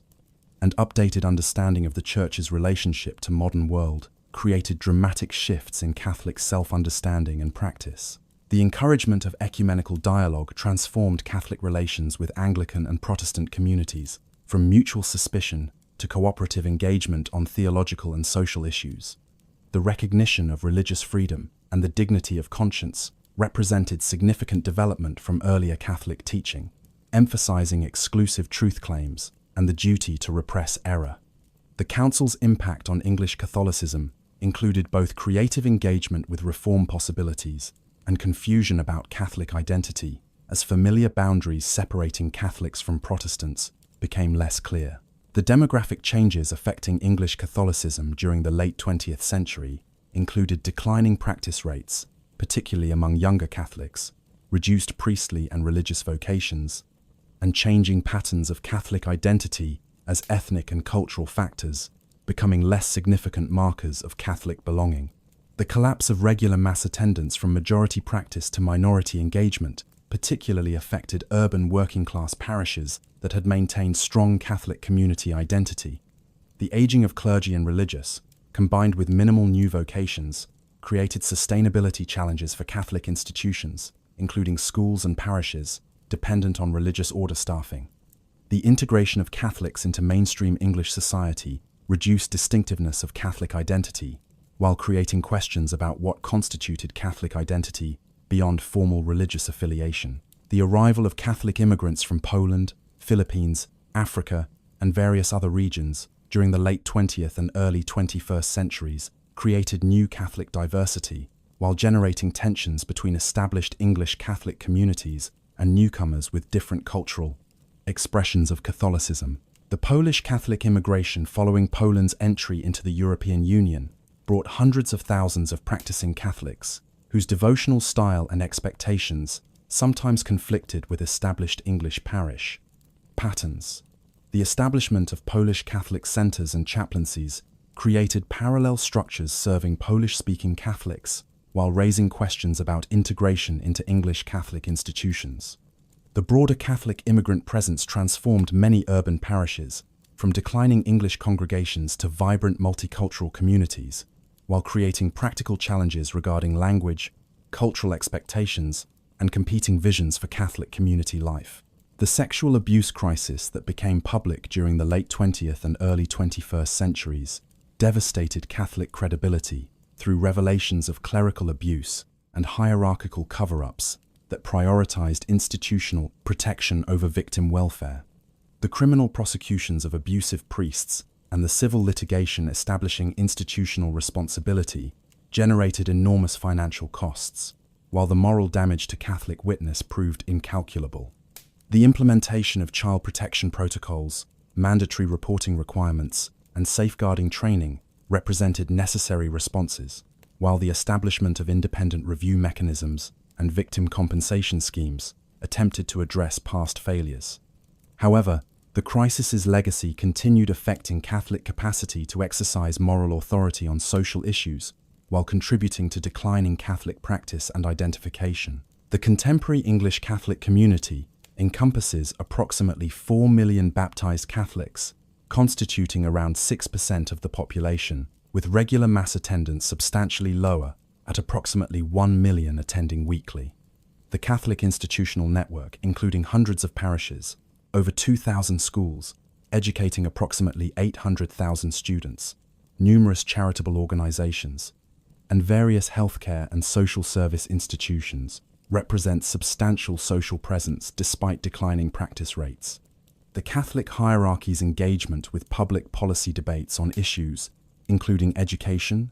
healthcare, social justice, immigration,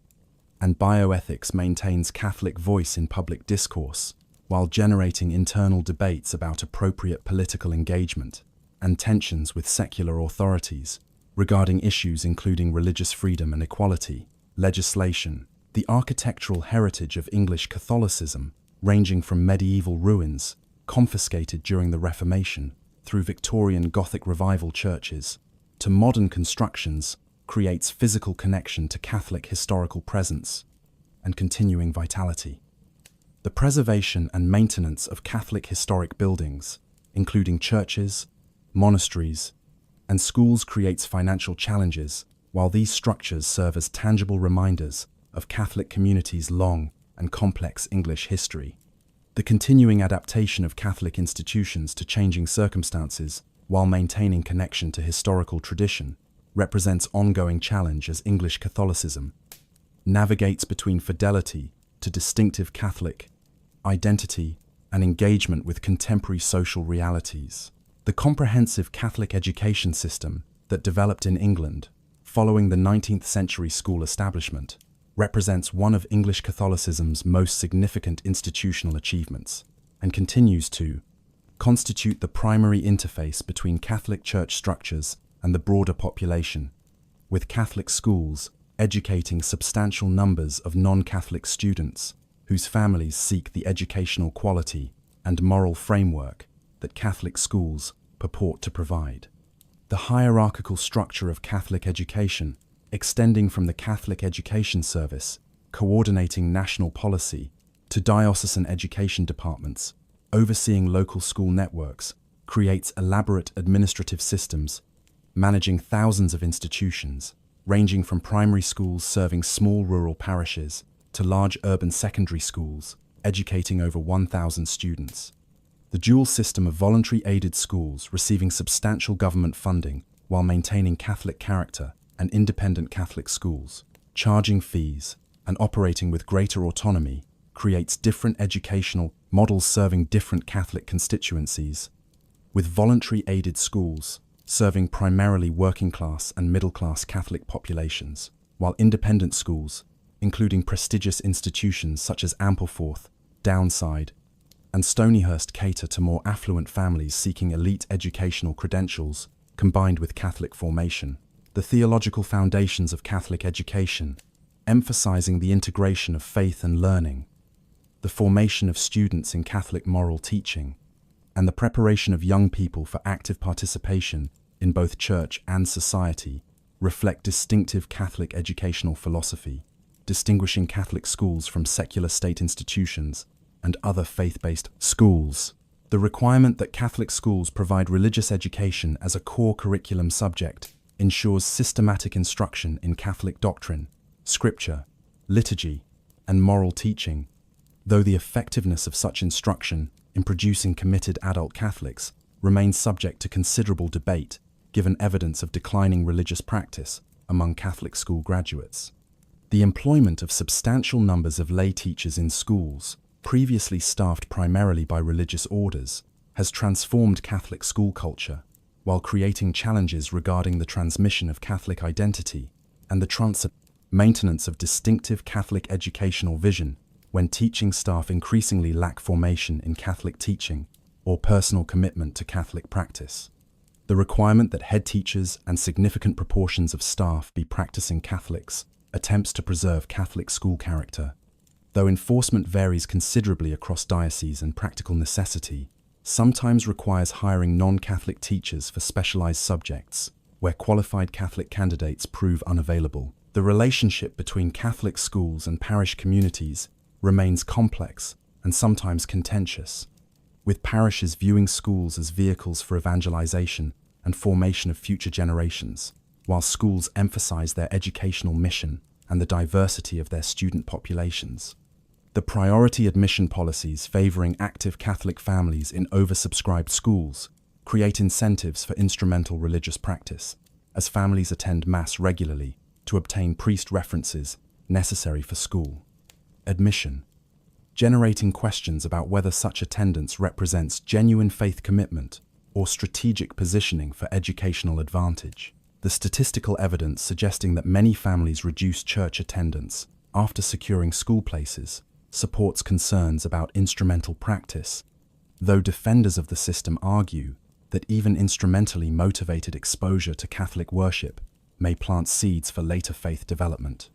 The admission of substantial numbers of non-Catholic students to Catholic schools, driven by both practical necessity in areas with limited Catholic populations and mission-oriented desire to serve broader communities,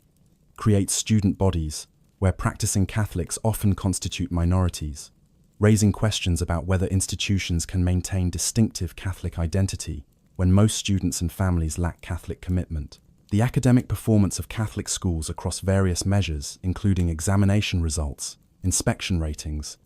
and university admission rates, generally exceeds national averages, creating reputational advantages that attract non-Catholic families seeking educational quality, while generating debates about whether superior performance derives from Catholic ethos, student selection effects, or other factors unrelated to schools' religious character. The research examining Catholic school effectiveness produces contested findings regarding the specific contribution of religious character to educational outcomes, with some studies suggesting significant positive effects, while others attribute superior performance primarily to selection bias and student demographic factors. The concentration of Catholic schools in particular geographic areas, reflecting historical Catholic settlement patterns, creates uneven provision across England, with some regions offering extensive Catholic educational options, while others lack Catholic schools entirely, forcing Catholic families to choose between local non-Catholic schools and lengthy commutes to distant Catholic institutions. The financial sustainability of Catholic schools within the state-funded sector depends on continued government funding policies that support faith-based education, while the substantial capital contributions required from Catholic communities for new school construction and major renovations create ongoing fundraising challenges. The diocesan finances supporting Catholic education include both direct contributions from parishes and complex arrangements involving property ownership, capital funds, and various revenue streams that collectively enable Catholic institutional maintenance of extensive school networks. The political controversies surrounding faith-based schooling, with critics arguing that such schools promote social segregation and limit children's exposure to diverse perspectives, while defenders emphasize parental rights to choose values-based education, create uncertain policy environments where future government support cannot be assumed. The specific controversies regarding Catholic schools' teaching on issues including homosexuality, gender identity, and reproductive ethics generate tensions between Catholic moral teaching and equality legislation, with schools navigating between fidelity to Catholic doctrine and legal requirements prohibiting discrimination. The religious order's transformation during the 20th and 21st centuries from substantial communities, staffing extensive institutional networks, to diminished aging communities, struggling to maintain historical commitments represents one of English Catholicism's most dramatic institutional changes, with profound implications for Catholic schools, parishes, hospitals, and other institutions previously dependent on religious order personnel. The Benedictine communities at Ampleforth, Downside, and other abbeys that operated prestigious schools while maintaining monastic observance face uncertain futures, as aging communities recruit minimal new members while confronting historical abuse scandals that have damaged reputations and generated enormous legal and financial costs. The teaching orders, including Christian Brothers, De La Salle Brothers, and various female congregations that staffed extensive school networks, have largely withdrawn from classroom teaching, as aging members prove physically unable to maintain teaching responsibilities, while recruitment failures prevent community renewal, forcing schools to transition to lay management and staffing with consequent implications for institutional culture and Catholic identity. The contemplative orders including Carmelites, Poor Clares, and Carthusians that maintain enclosed communities dedicated to prayer and separated from active apostolic work, continue traditional monastic observance, with small communities that attract occasional new members drawn to intensive prayer-focused religious life. The survival of these contemplative communities, despite broader vocations, crisis suggests that the most distinctive and demanding forms of religious life retain appeal for individuals seeking radical religious commitment, though the small numbers involved and the community's social invisibility mean their broader influence on English Catholic life remains limited. The newer religious communities, including charismatic groups, intentional communities, and experimental forms of religious life emerging from late 20th century Catholic renewal movements, represent attempts to develop religious life adapted to contemporary conditions, though their long-term viability remains uncertain, given the challenges affecting all forms of consecrated life. The active religious orders engaged in healthcare, social service, and missionary work have similarly experienced dramatic membership decline, necessitating withdrawal from institutions and ministries maintained for generations, creating succession challenges as orders transfer properties and responsibilities to lay organizations or diocesan control. The handover of Catholic hospitals to National Health Service control or secular charitable trusts eliminated distinctive Catholic healthcare institutions, while raising questions about continuing Catholic presence in healthcare provision beyond individual Catholic healthcare workers. The transformation of orders' social service ministries, including orphanages, homes for unmarried mothers, and various charitable institutions, responding to changing social conditions and revelations of historical abuse in residential institutions operated by religious orders, has further complicated religious orders' contemporary roles. Within English Catholic institutional landscape, the theological currents within contemporary English Catholicism reflect global Catholic debates regarding scriptural interpretation, ecclesiology, moral theology, liturgical practice, and the relationship between faith and contemporary culture, with English Catholics participating in broader discussions while sometimes developing distinctive approaches shaped by English, cultural, and religious contexts. The reception of Vatican Council teachings generated diverse interpretations, ranging from progressive readings emphasizing conciliar authorization for radical reforms to conservative interpretations, limiting conciliar changes to specific authorized modifications while preserving traditional Catholic theological frameworks. The tensions between these progressive and conservative approaches have influenced English Catholic debates on issues including liturgical practice, clerical celibacy, women's ordination, sexual ethics, and ecclesial authority structures, creating polarized Catholic communities where different parishes and organizations reflect competing theological visions. The influence of liberation theology, developed primarily in Latin American contexts, found limited direct application in English Catholicism, given different social and political circumstances. Though liberation theology's emphasis on preferential option for the poor and attention to structural injustice influenced English, Catholic, social justice, advocacy, and development charities. The emergence of feminist theology and its critique of patriarchal structures within Catholic teaching and practice generated debates regarding women's roles in church life, with advocates for women's ordination remaining marginalized within official Catholic structures, while women's expanded roles in parish ministry, theological education, and various church organizations created practical realities of female leadership, despite continued clerical hierarchical control. The development of Catholic moral theology, responding to bioethical challenges, including reproductive technologies, end-of-life care, genetic engineering, and various medical interventions, required application of traditional Catholic ethical principles to novel circumstances,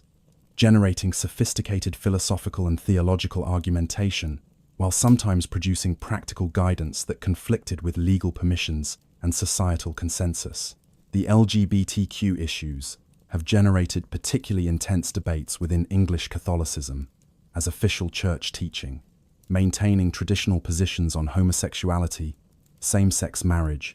and gender identity confronts both cultural shifts toward acceptance and substantial numbers of LGBTQ Catholics and their families seeking full inclusion in Catholic community life. The initiatives, including LGBT Catholic pastoral ministries, attempting to provide welcoming spaces for LGBTQ individuals while maintaining adherence to Catholic teaching, navigate difficult terrain between pastoral sensitivity and doctrinal fidelity, satisfying neither progressives, who demand full acceptance of same-sex relationships, nor conservatives, who view such ministries as compromising Catholic moral teaching. The tensions between official teaching and pastoral practice became particularly visible, surrounding debates over Catholic school policies regarding LGBTQ students and teachers, with some schools adopting inclusive approaches, potentially conflicting with official teaching, while others maintain traditional positions, generating criticism as discriminatory and harmful to vulnerable youth. The ecumenical relationships developing since Vatican Council between Catholic Church and other Christian denominations transformed the hostile confessional divisions that had characterized English Christianity since the Reformation into cooperative engagement on theological dialogue, social justice, advocacy, and shared worship experiences. The Anglican Roman Catholic International Commission, initiated in 1966, produced substantial agreed statements on contested doctrines, including Eucharist, ministry, and authority, demonstrating significant theological convergence, while identifying continuing disagreements, preventing full communion. The local ecumenical partnerships, bringing together Catholic and Protestant congregations for shared activities, combined worship services, and cooperative social ministries, created practical ecumenism, supplementing formal theological dialogue, though the limits of such cooperation became apparent regarding sacramental sharing and mutual recognition of ministries. The Anglican ordination of women beginning in 1992 and later acceptance of openly gay clergy created new obstacles to Anglican Catholic rapprochement, while prompting some Anglicans to convert to Catholicism, with the establishment of the personal ordinariate of Our Lady of Walsingham in 2011, providing structured pathway for former Anglican clergy and laity to enter Catholic Church, while preserving elements of Anglican liturgical and fast, spiritual tradition. The relationships with Orthodox churches maintained generally positive character, given shared sacramental theology and ecclesiology, despite unresolved issues regarding papal primacy and various theological and canonical differences. The engagement with Protestant denominations, including Methodists, Baptists, and Pentecostals, proceeded through both formal bilateral dialogues and practical cooperative relationships on social issues,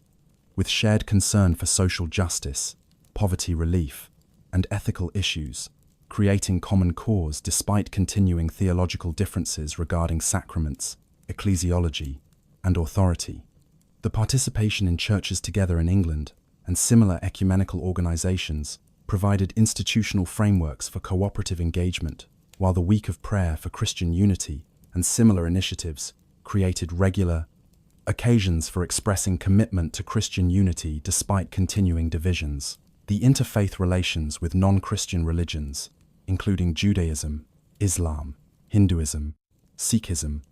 and Buddhism, developed substantially during the late 20th and early 21st centuries, as England's increasing religious diversity required Catholic engagement with religious pluralism. The Catholic-Jewish dialogue, addressing historical Christian anti-Semitism, developing mutual understanding, and exploring theological relationships between Christianity and Judaism, achieved significant progress through initiatives, including the Council of Christians and Jews, while Nostra Aetate's transformation of official Catholic teaching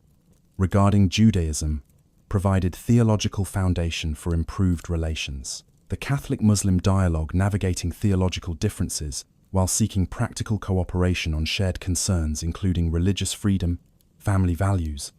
and resistance to secularism created opportunities for constructive engagement despite tensions surrounding terrorism, international conflicts, and cultural differences. The participation in local interfaith councils and similar initiatives created regular interactions among religious leaders, addressing community cohesion, social issues, and mutual understanding,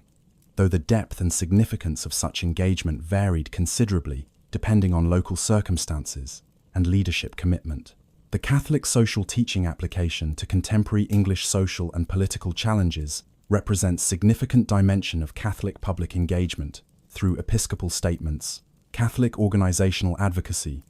and individual Catholics' political participation informed by faith commitments. The Bishops' Conference interventions on issues including poverty, immigration, healthcare, education, international development, and various ethical matters attempt to apply Catholic social principles, including human dignity, subsidiarity, solidarity, and common good to specific policy debates. The complexity of translating general principles into specific policy positions creates challenges, as different prudential judgments regarding policy means towards shared ends generate disagreements among Catholics of goodwill, while tensions between Catholic social teachings' progressive economic positions and conservative positions on sexual ethics complicate Catholic political alignment with existing party structures. The Catholic Development Charities, including CFOD, addressing global poverty through both emergency relief and long-term development programs, represent major vehicles for Catholic social engagement beyond England's borders, connecting English Catholics to global church and expressing Catholic solidarity with poor and marginalized populations. The evolution of development approaches from paternalistic charity models toward partnership-based development, emphasizing local agency and structural justice, reflects broader shifts in development thinking, while maintaining Catholic identity and motivation. The fundraising efforts, including school programs, parish collections, and public campaigns, mobilize substantial financial resources while creating educational opportunities regarding global inequality and Catholic responsibility for addressing injustice. The Catholic organizations addressing domestic poverty and social marginalization, including St. Vincent de Paul Society, housing charities, food banks, and various specialized ministries, translate Catholic social concern into practical service while maintaining faith-based identity, distinguishing such efforts from secular social services.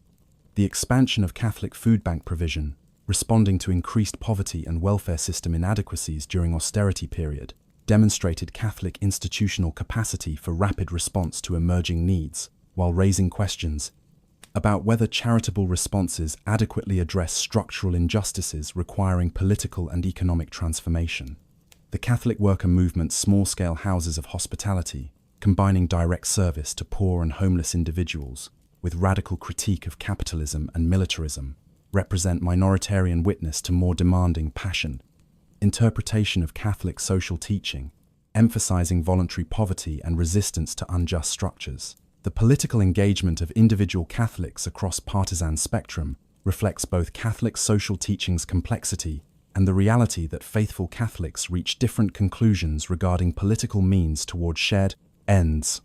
The presence of Catholics in all major political parties, including substantial Catholic representation in Parliament, demonstrates Catholic integration into English political life, while the absence of specifically Catholic political party. In England, unlike some European countries with Christian democratic traditions, reflects different political historical development and the impracticality of organizing political participation along religious lines in English context. The debates regarding appropriate political engagement strategies divide Catholics between those emphasizing single issue, focus on matters directly addressed by definitive church teaching, including abortion and euthanasia, and those advocating broader, consistent life ethic, encompassing economic justice, peace, and environmental concerns, alongside traditional pro-life issues. The environmental concern emerging as significant Catholic social teaching emphasis through papal encyclicals, including Laudato Si, has generated English Catholic engagement with climate change, environmental degradation, and sustainability issues through institutional commitments to reduce carbon footprints, advocacy for environmental policies, and theological reflection on creation care as religious responsibility. The practical initiatives, including church-building improvements for energy efficiency, development of environmental policies for Catholic institutions, and participation in environmental campaigns, demonstrate Catholic commitment to addressing ecological crisis, while the theological development connecting environmental concern to traditional Catholic teaching on creation, human dignity, and intergenerational justice provides religious foundation for environmental engagement. The tensions between environmental advocacy and resistance to population control measures reflect Catholic teaching opposing artificial contraception and abortion while supporting environmental protection through other means, including lifestyle changes, technology, and structural economic transformation. The specific diocesan developments across England's 22 Catholic dioceses reflect diverse regional circumstances, leadership approaches, and historical legacies shaping local Catholic life within national and universal church frameworks. The Archdiocese of Westminster, as England's primatial see and largest diocese, exercises particular influence through the Archbishop's national profile,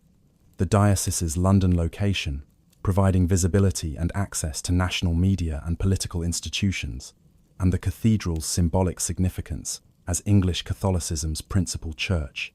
The successive Westminster archbishops' different leadership styles and priorities have significantly influenced English Catholic direction, with Cardinal Basil Hume's ecumenical openness and pastoral gentleness contrasting with successors' varying emphases on doctrinal clarity, institutional renewal, and public evangelization.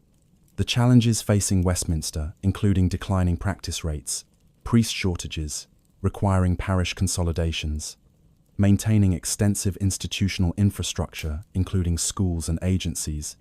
and addressing historical abuse cases, reflect broader English Catholic challenges, while Westminster's resources and visibility magnify both opportunities and difficulties. The northern dioceses, including Liverpool, Salford, Hexham and Newcastle, Leeds,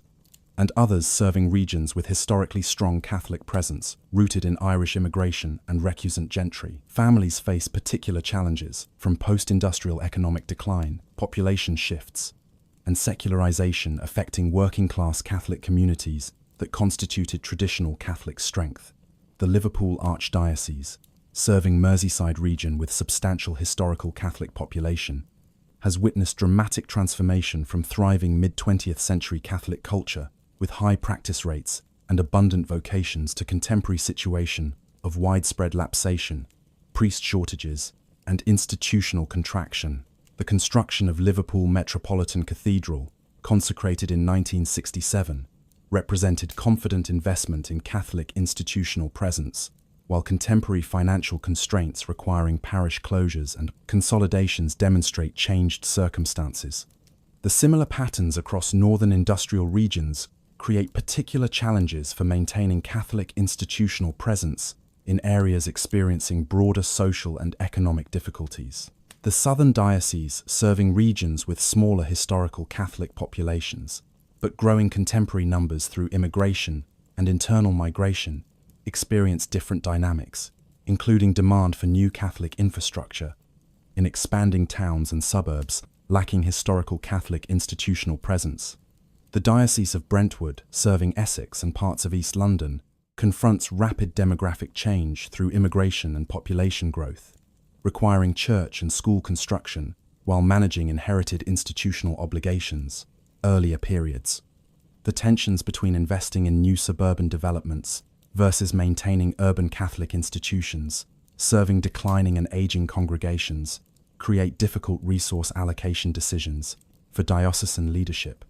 The growing ethnic diversity of Catholic populations in southern dioceses creates multicultural parish communities, requiring pastoral approaches, accommodating different cultural expressions of Catholicism, while fostering unity across ethnic lines. The intellectual and cultural contributions of English Catholics to broader English culture during the 20th and 21st centuries demonstrate Catholic integration into national life, while Catholic artists,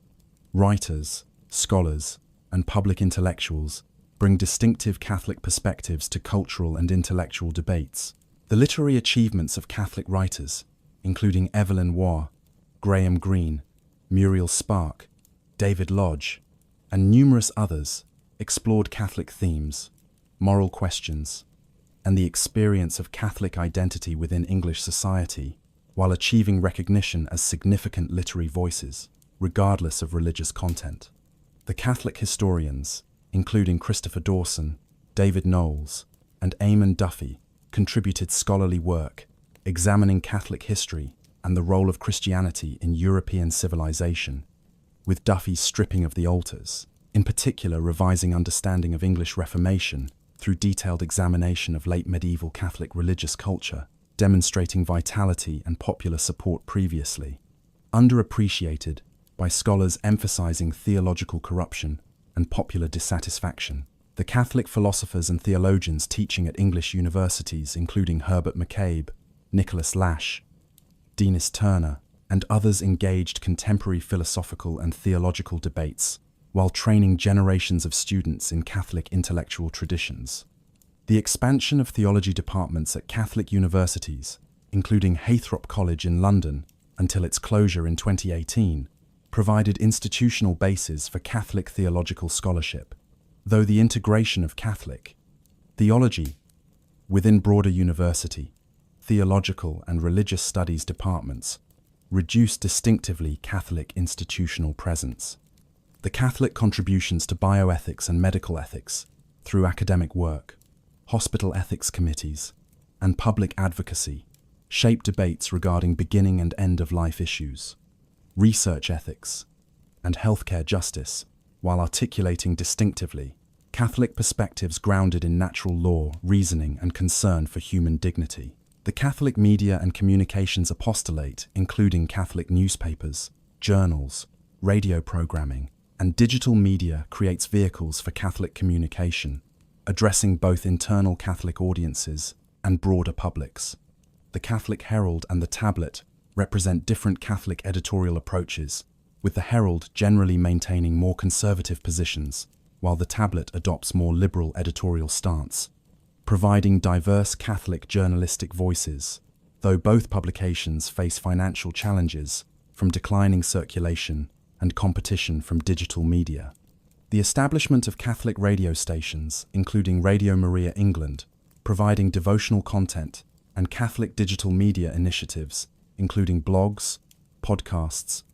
and social media presence, demonstrate Catholic adaptation to changing media landscape, while the relative fragmentation of Catholic digital media, compared to coordinated secular or Protestant evangelical digital strategies, suggests Catholic structural challenges in effectively utilizing contemporary communications technologies. The Catholic broadcasting on mainstream media, including BBC Radio 4's Sunday programme and television programming featuring Catholic voices, provides limited Catholic media presence, while the absence of Catholic-owned broadcast media comparable to Catholic broadcasting operations in some other countries reflects both regulatory environments and Catholic community size and resources. The individual Catholic media personalities, including journalists, commentators,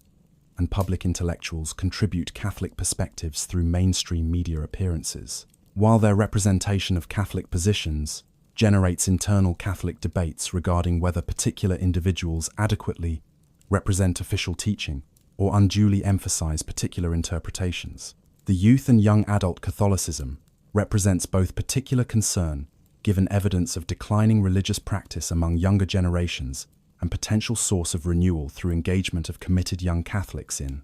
evangelization, liturgical renewal, and social justice activism. The World Youth Day participation by English Catholic youth creates international Catholic connection and intensive retreat experiences that participants frequently describe as transformative, though evidence regarding long-term impact on practice and commitment remains mixed. The diocesan youth services, Catholic youth organizations, and university Catholic chaplaincies provide ministry specifically targeting young people while adapting approaches to contemporary youth culture and communication styles. The tension between attracting young people through contemporary music, casual liturgy, and social activities versus forming young people in demanding discipleship and traditional devotional practices divides Catholic youth ministry practitioners between those emphasizing accessibility and those prioritizing formation in distinctive Catholic identity. The university Catholic chaplaincies serving students at secular universities provide pastoral care, liturgical community, intellectual engagement with faith questions, and social opportunities for Catholic students, navigating university environments often characterized by secularism and hostility to religious commitment. The chaplaincy's varying approaches reflect different campus contexts and chaplain personalities, with some emphasizing intellectual engagement through lecture series and discussion groups, while others prioritize building community through social events and service projects. The chaplaincy's success in maintaining Catholic practice among students attending secular universities faces challenges from broader cultural trends toward religious disaffiliation among young adults and university cultures often dismissive of religious faith as intellectually suspect. The emergence of Catholic student societies, independent of official chaplaincies, and sometimes critical of chaplaincy approaches, perceived as insufficiently orthodox, demonstrates divisions among Catholic students regarding desired style and content of Catholic campus presence. The liturgical developments following Vatican Council's authorization of vernacular liturgy and reformed ritual books transformed Catholic worship while generating ongoing debates regarding appropriate liturgical style, music, architecture, and ceremonial. The initial liturgical reforms of the 1960s and 70s proceeded rapidly with wholesale adoption of English liturgy, removal or reorientation of altars, introduction of contemporary music, and various other changes that transformed Catholic worship's sight, sound, and feel within a remarkably short period. The enthusiasm among many Catholics for reforms perceived as making worship accessible and participatory contrasted with dismay among Catholics attached to traditional Latin liturgy and elaborate ceremonial worship that had characterized Catholic identity. The tensions between competing liturgical visions persisted through subsequent decades, as progressive Catholics advocated continued liturgical innovation, including inclusive language, creative adaptation to contemporary culture, and loosening of liturgical regulations, while conservatives emphasized recovery of transcendence, reverence, and connection to liturgical tradition. The promulgation of revised liturgical texts in 2011, including retranslation of Mass prayers into English, more literally reflecting Latin originals, generated renewed liturgical controversy, with critics charging that new translations were awkward, archaic, and represented unwarranted reversal of vernacular liturgy principles. The debates regarding translation philosophy reflected broader ecclesiological and theological divisions regarding authority, tradition, and adaptation to contemporary culture. The permission granted in 2007 for celebration of pre-Vatican Council Latin Mass, under expanded provisions, removed previous restrictions, and created opportunities for wider access to traditional liturgy, generating both satisfaction among traditional Catholics, long requesting such access, and concern among progressive Catholics, fearing that permission undermined Vatican Council reforms and created parallel liturgical cultures within Catholicism. The liturgical music debates regarding appropriate styles, instruments, and repertoire reflected broader cultural conflicts regarding tradition and innovation, with arguments over contemporary versus traditional music, popular versus classical styles, and guitars versus organs representing competing visions of Catholic worship. The development of contemporary Catholic music, including praise and worship style music, influenced by Protestant evangelical worship, competed with traditional Catholic hymnody and Latin chant for liturgical use, creating diverse musical practices across different parishes, reflecting local preferences and resources. The practical challenges of maintaining viable music programs, given declining volunteer participation, limited musical expertise in many parishes, and financial constraints, limiting employment of professional musicians, affected liturgical quality, regardless of stylistic preferences. The church architecture developments, including both new construction and renovation of existing buildings, reflected liturgical evolution and changing aesthetic sensibilities, with post-conciliar architecture emphasizing flexibility, simplicity, and space facilitating congregational participation, contrasting with neo-Gothic and other historical revival styles of earlier construction. The controversies surrounding renovation projects that removed or relocated traditional features, including high altars, communion rails, statuary, and other elements, generated conflict between reformers seeking to adapt buildings to contemporary liturgical practice and traditionalists defending architectural heritage and devotional culture embodied in buildings. The economic constraints limiting new construction meant most contemporary architectural debate centered on renovation decisions for existing buildings, with diocesan approval processes attempting to balance liturgical appropriateness, architectural integrity, historical preservation, and community sentiment. The Catholic schools debates regarding admissions, curriculum, ethos, and governance continued generating controversy as Catholic educational system navigated between maintaining distinctive Catholic identity and serving diverse populations, including substantial non-Catholic student numbers. The revision of admissions policies in some dioceses to reduce emphasis on mass attendance verification aimed to reduce instrumental practice while creating more inclusive admissions, though such changes generated opposition from Catholics perceiving reduction in preference for practicing Catholic families. The curriculum debates regarding religious education content, relationships and sex education, conforming to Catholic moral teaching while addressing contemporary realities, including homosexuality and gender identity,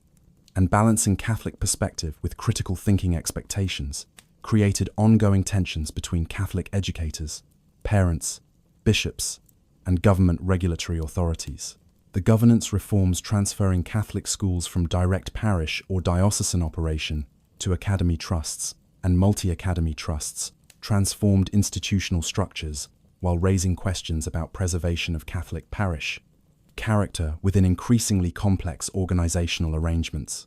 The financial advantages of academy status, including increased per-pupil funding and greater operational flexibility, motivated many Catholic schools to convert, despite concerns about reduced diocesan control and potential dilution of Catholic ethos.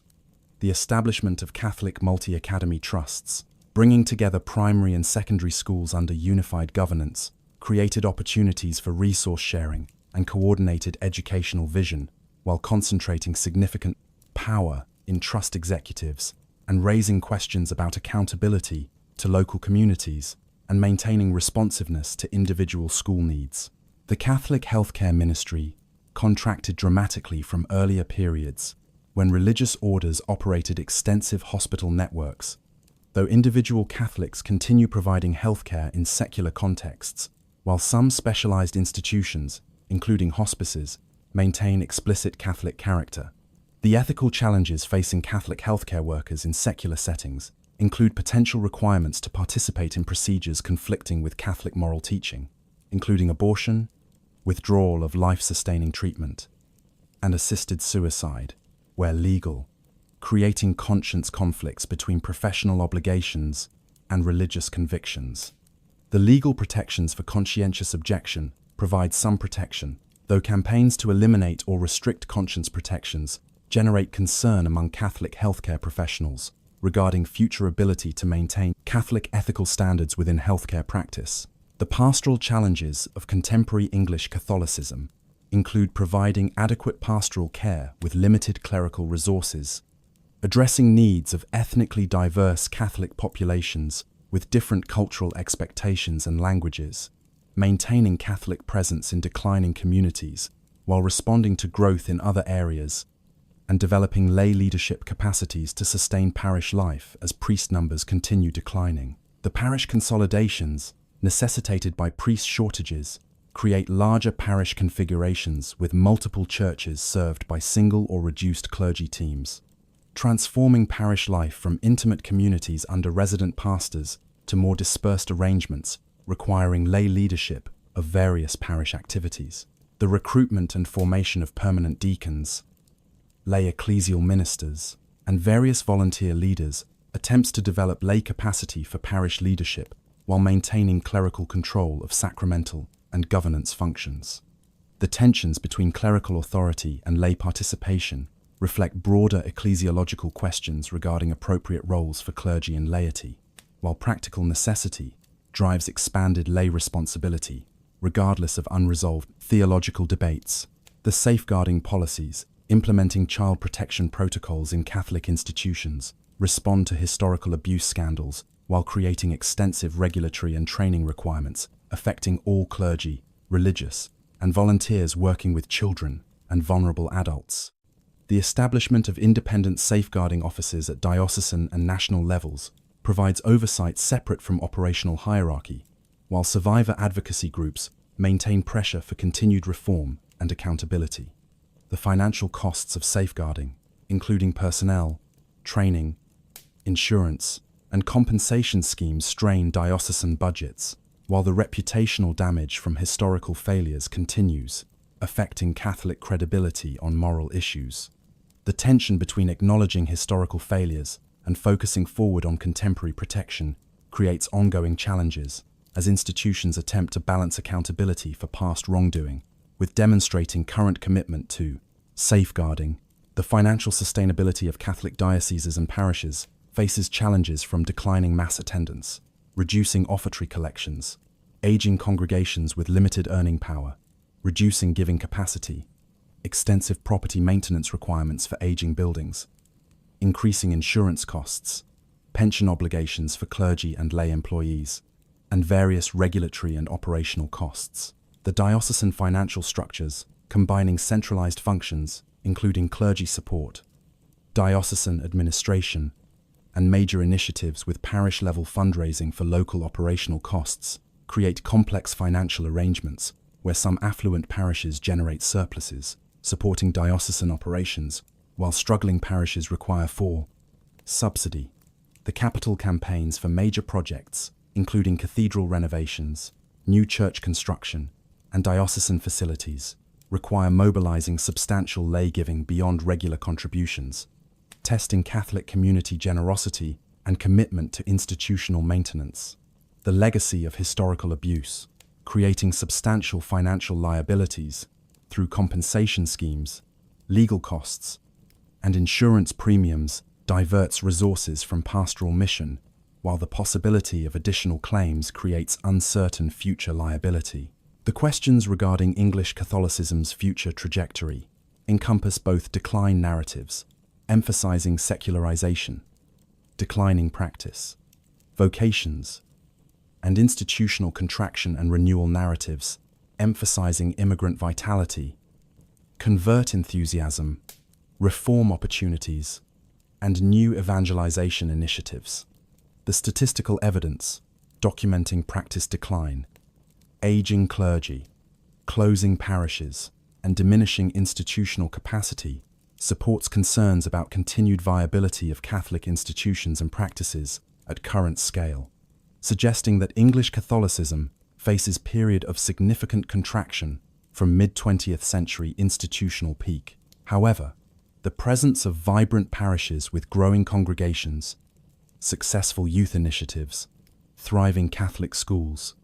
and continued conversions, including high-profile celebrity conversions, demonstrates continuing Catholic vitality amid broader decline. The lived reality of Catholic community includes both struggling, declining parishes and thriving, growing communities, suggesting complex, differentiated futures rather than uniform trajectory. The immigrant contributions to English Catholicism through Polish, Filipino, African, and various other immigrant Catholic communities provide substantial numerical strength while creating cultural diversity, requiring pastoral adaptation and generating questions about integration versus parallel structures. The Polish Catholic presence, including dedicated Polish Catholic centers, Polish language masses, and cultural organizations serving Polish community, creates significant Catholic institutional presence, though often separate from English parish structures, raising questions about long-term integration as second-generation Polish Catholics educated in England develop different cultural identities, potentially more integrated into English Catholic mainstream. The African Catholic immigration, particularly from Nigeria, Uganda, Ghana, and various other countries, brings vibrant expressions of Catholic faith, characterized by enthusiastic worship, strong devotional practices, and social conservatism that sometimes contrasts with more liberal English Catholic approaches. The tensions between immigrant and established Catholic communities regarding liturgical styles, parish governance, resource allocation, and pastoral priorities create practical challenges, requiring diplomatic navigation by clergy and lay leaders. The convert phenomenon, including both individual converts, attracted through personal relationships, intellectual engagement, or spiritual seeking, and corporate receptions of former Anglican clergy and congregations through the ordinariate, provides Catholic growth, countering losses through lapsation, while bringing educated, articulate Catholics with fresh enthusiasm and different perspectives shaped by Protestant backgrounds. The distinctive characteristics of convert Catholicism, including often intense commitment, intellectual engagement with Catholic theology, and sometimes idealized views of Catholic Church, uncomplicated by childhood experiences of institutional dysfunction, create both vitality and potential tensions. With cradle Catholics, who may view converts as presumptuous, unrealistic,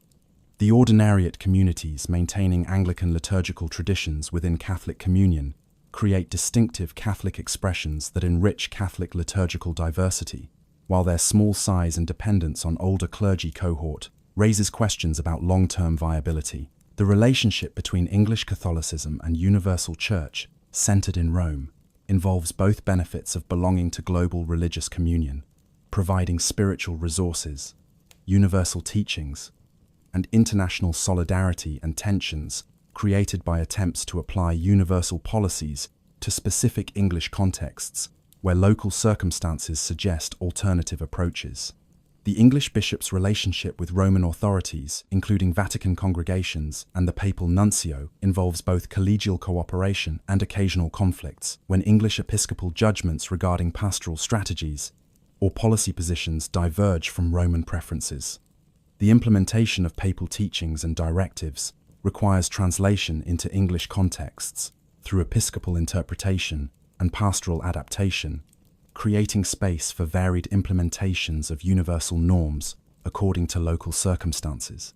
The appointment of bishops through Vatican processes, following consultation with local clergy and laity, but ultimately decided by Roman authorities, creates occasional situations where appointees lack strong local support or understanding of local contexts. Though the general quality of episcopal appointments and usual fit between bishops and dioceses suggests that consultation processes generally function effectively, the participation of English Catholics in global church events, including papal visits, World Youth Days, international conferences, and various other occasions, creates connections transcending national boundaries while exposing English Catholics to global Catholicism's diversity. The papal visits to England in 1982 by John Paul II and 2010 by Benedict XVI provided enormous visibility for English Catholicism, while creating opportunities for Catholics to experience direct connection with papal ministry. The visit preparations, involving years of planning, substantial fundraising, extensive security arrangements, and coordination across multiple dioceses, demonstrated Catholic institutional capacity for major events, while the visit's spiritual impact, including many participants' reports of transformative experiences, justified extensive investments. The subsequent apostolic visit by Pope Francis in 2022 focused specifically on Scotland, but included wider British Catholic engagement, maintaining papal connection to British Catholics, while the more limited English participation, compared to previous full papal visits to England, reflected different visit purposes and contexts. The English Catholic contributions to global Catholicism include missionary activity through English Catholic missionaries serving internationally, development aid through CAFOD and other agencies, theological and liturgical scholarship influencing global Catholic thinking, and financial contributions supporting Roman institutions and international Catholic initiatives. The decline of English Catholic missionary sending compared to earlier periods when English orders sent substantial numbers of missionaries to Africa, Asia, and Latin America reflects both vocations. Crisis affecting missionary recruitment and changed understandings of mission, emphasizing partnership with local churches rather than expatriate missionary presence. The continued significance of English Catholic development agencies and human rights organizations, including CAFOD, Progressio, and various other entities, maintains English Catholic international engagement, focused on justice and development, rather than traditional evangelization. The English language's global significance means that English, Catholic, theological, and catechetical materials circulate internationally, while English Catholic scholars contribute to global Catholic intellectual culture through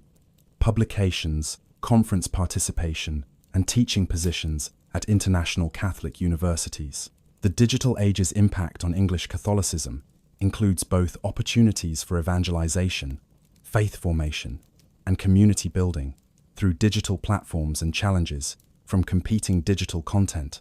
changing communication patterns, and adaptation requirements for institutions developed in print-dominated eras. The parish websites, diocesan social media presence, Catholic apps for prayer and scripture, online catechetical resources, and digital streaming of masses create new vehicles for Catholic communication and formation while requiring technical expertise and financial investment. The effectiveness of digital Catholic presence varies enormously across parishes and dioceses, depending on resources, technical competence, and strategic prioritization, with some institutions developing sophisticated digital ministries, while others maintain minimal online presence. The COVID-19 pandemic's requirement for online mass streaming and digital pastoral communication accelerated many institutions' digital development, while demonstrating both possibilities and limitations of digital. Catholic community, with widespread appreciation for online access during lockdowns, combined with recognition that digital experience cannot replace in-person sacramental participation and community relationships. The questions regarding Catholic identity in contemporary secular England encompass both institutional identity regarding Catholic Church's role and distinctiveness within religiously plural society, and individual identity regarding what constitutes Catholic identity beyond formal religious affiliation. The institutional Catholic Church's positioning involves navigating between sectarian withdrawal into defensive Catholic subculture and complete accommodation to secular norms that would eliminate distinctive Catholic witness,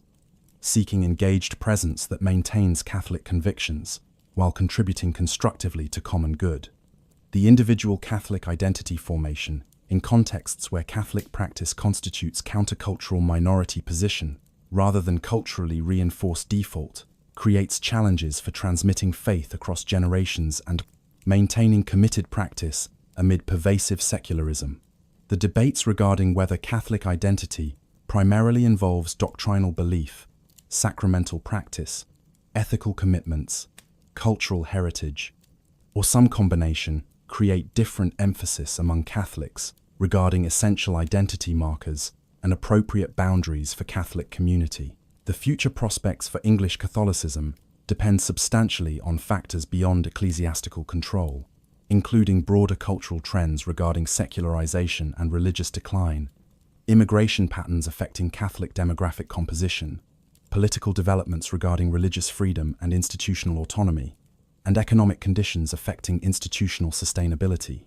The predictions regarding religious futures range from confident secularization theories, expecting continued religious decline toward marginal social significance, to religious vitality perspectives, emphasizing religion's enduring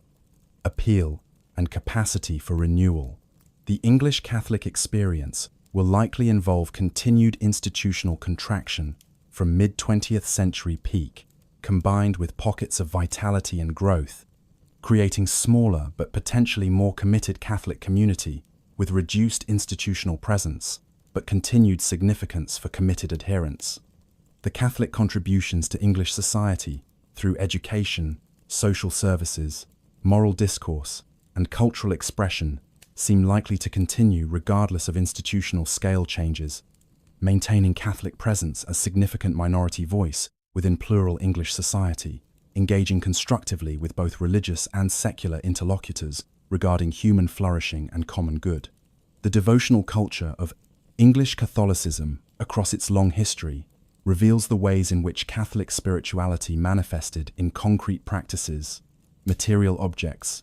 and embodied rituals that connected individual believers to divine realities and structured Catholic temporal experience through liturgical cycles, feast days, and various observances marking sacred time within quotidian existence. The medieval English Catholic devotional landscape encompassed both official liturgical worship, centered on Mass and divine office, and the proliferating private devotions, including rosary recitation, veneration of particular saints, pilgrimage to holy sites, participation in religious guilds, and various penitential practices that constituted lived religion as experienced by lay people whose daily lives integrated religious observance with agricultural rhythms, commercial activities, and family responsibilities. The elaboration of Marian devotion during the later medieval period made England particularly associated with veneration of the Virgin Mary, with the designation of England as Mary's dowry reflecting widespread devotion expressed through numerous Marian shrines, lady chapels added to parish churches and cathedrals,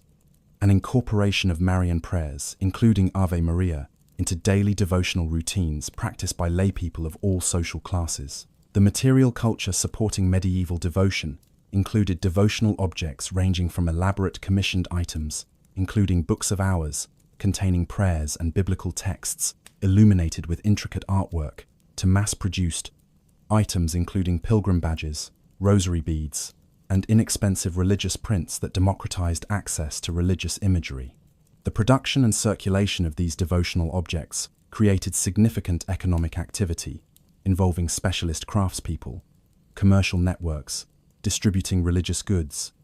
and ecclesiastical authorities regulating production to ensure theological orthodoxy and prevent fraud. The books of hours, commissioned by wealthy patrons, represented extraordinary investments in manuscript production, involving skilled scribes, illuminators, and binders, creating personalized prayer books, reflecting patrons' devotional interests. Family connections, commemorated through inclusion of particular saints, and aesthetic preferences expressed through stylistic choices. The survival of numerous such manuscripts in modern collections provides detailed evidence regarding late medieval devotional practices, while the book's artistry establishes them as significant cultural artifacts transcending their original religious functions. The destruction of medieval devotional culture during the English Reformation eliminated much material religious culture through iconoclastic campaigns that destroyed statues, paintings, stained glass, and other visual representations deemed idolatrous by Protestant reformers. The dismantling of shrines, including the particularly significant destruction of Thomas Becket's Canterbury Shrine in 1538, symbolized rejection of saint veneration and pilgrimage practices that had structured medieval Catholic devotional life. The confiscation and destruction of liturgical vessels, vestments, altar furnishings, and other church goods during successive waves of Reformation enforcement eliminated enormous quantities of medieval religious art and material culture, creating catastrophic cultural loss whose full extent remains impossible to quantify. The survival of some objects through concealment, by Catholics hoping for eventual religious restoration, or through secular repurposing, that preserved objects, while eliminating religious functions, provides fragmentary evidence of lost devotional culture. The recusant Catholic devotional practice during the persecution period necessarily adapted to circumstances prohibiting public Catholic worship and possession of Catholic religious objects. The miniaturization of Catholic devotional objects, including tiny altar sets, portable mass kits, and small religious images that could be easily concealed, enabled maintenance of Catholic ritual practice in secret while reducing detection risk.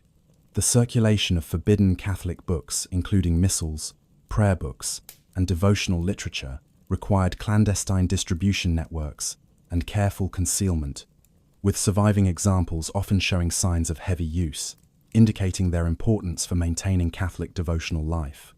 The development of coded religious language and symbols that could communicate Catholic identity and facilitate mutual recognition among Catholics, while avoiding detection by hostile authorities, created complex semiotic systems whose interpretation required insider knowledge. The revival of Catholic devotional culture following Catholic emancipation involved both recovery of pre-Reformation English Catholic traditions and importation of continental European devotional practices that had developed during the intervening centuries.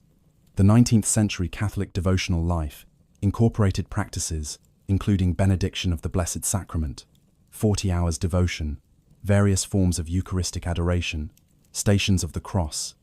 May devotions, October Rosary devotions, and numerous other structured devotional exercises that had become standard in continental Catholicism. The introduction of devotions to the Sacred Heart of Jesus, promoted particularly by Jesuits, created new devotional focus, emphasizing Christ's love and encouraging emotional religious response through contemplation of Christ's suffering. The proliferation of devotional societies and confraternities, including sodalities of the Blessed Virgin Mary, Children of Mary, and various other organizations, created structured contexts for collective devotional practice, while providing social dimension, reinforcing individual piety through group participation. The Marian devotional revival during the 19th and early 20th centuries intensified through papal promotion of Marian devotion, apparition reports from Lourdes and other sites generating pilgrimage movements, and theological developments emphasizing Mary's unique role in salvation history. The establishment of English Catholic pilgrimage to continental Marian shrines, including Lourdes, created regular pilgrimage practices that combined devotional, therapeutic, and social dimensions as sick pilgrims sought healing, while healthy pilgrims served as helpers and companions. The multiplication of Marian titles and associated devotions, including Our Lady of Lourdes, Our Lady of Fatima, Our Lady of Perpetual Help, and numerous others, created complex Marian devotional landscape where different images and titles attracted particular devotional attention from specific communities or individuals. The promotion of rosary devotion through rosary confraternities, distribution of rosary beads, inclusion of rosary in school, religious practice, and papal encouragements created widespread rosary practice that became emblematic of Catholic identity. The liturgical movement developing during the early 20th century criticized excessive emphasis on private devotions as potentially undermining proper liturgical participation and emphasized return to liturgical worship as primary plan. Catholic devotional practice. The liturgical reformers argued that proliferating private devotions distracted from Mass as central act of Catholic worship and that excessive devotionalism fostered individualistic piety, lacking communal dimension essential to authentic Catholic worship. The promotion of active liturgical participation, including use of vernacular missals, enabling laity to follow Latin liturgy, congregational responses, and singing, and understanding of liturgical symbolism, aimed to transform laity from passive spectators to active participants in liturgical action. The liturgical movement's emphasis on scripture, patristic sources, and recovery of early Christian liturgical practices created intellectual foundation for Vatican Council liturgical reforms, while generating resistance from Catholics attached to familiar devotional practices and suspicious of academic liturgical theology. The post-Vatican Council transformation of Catholic devotional life through liturgical reforms, implementing vernacular liturgy, revised ritual books, and changed emphases in official Catholic teaching regarding worship created dramatic discontinuities with pre-conciliar devotional culture. The reduction or elimination of many extra-liturgical devotions previously common in Catholic parish life, including benediction, Stations of the Cross, performed regularly during Lent, public rosary recitation, and various other devotional exercises, reflected liturgical reform emphasis on Mass as sufficient worship, making supplementary devotions unnecessary. The removal of statues, side altars, and votive candle stands from many churches eliminated material supports for traditional devotional practices, while architectural changes, de-emphasizing sanctuary separation and emphasizing congregational space reflected changed theological emphases. The resulting devotional vacuum created by rapid elimination of traditional practices without adequate replacement generated sense of loss among Catholics, formed in pre-conciliar devotional culture, while younger Catholics socialized after reforms lacked experiential connection to eliminated practices. The charismatic renewal movement emerging in Catholic contexts during the late 1960s introduced new devotional styles, emphasizing spontaneous prayer, praise and worship music, speaking in tongues, healing ministries, and emotional expressiveness, contrasting with restrained pre-conciliar Catholic devotional style. The Catholic charismatic movement's Protestant evangelical influences created devotional practices feeling foreign to many Catholics, while appealing to others seeking more emotionally engaging and experientially immediate religious expression.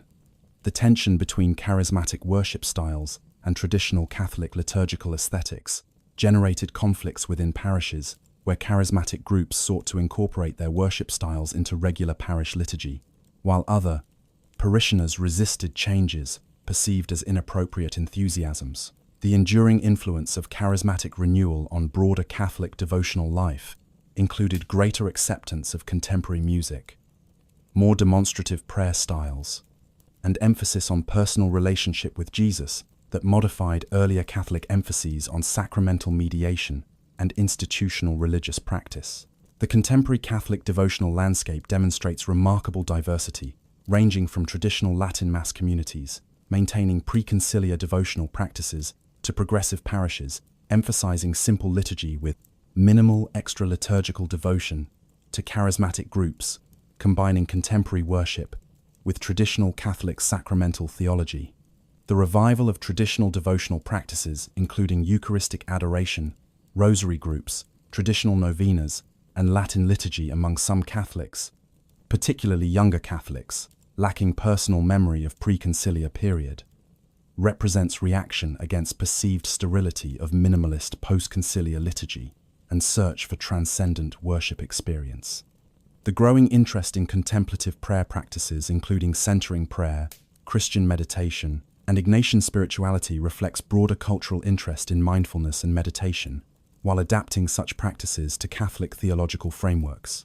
The diverse devotional options available within contemporary Catholicism create fragmented devotional culture, lacking the relative uniformity characteristic of pre-conciliar period, while enabling individuals to construct personalized, devotional practices from various available options. The mystical tradition within English Catholicism, though less prominent than continental European mystical traditions,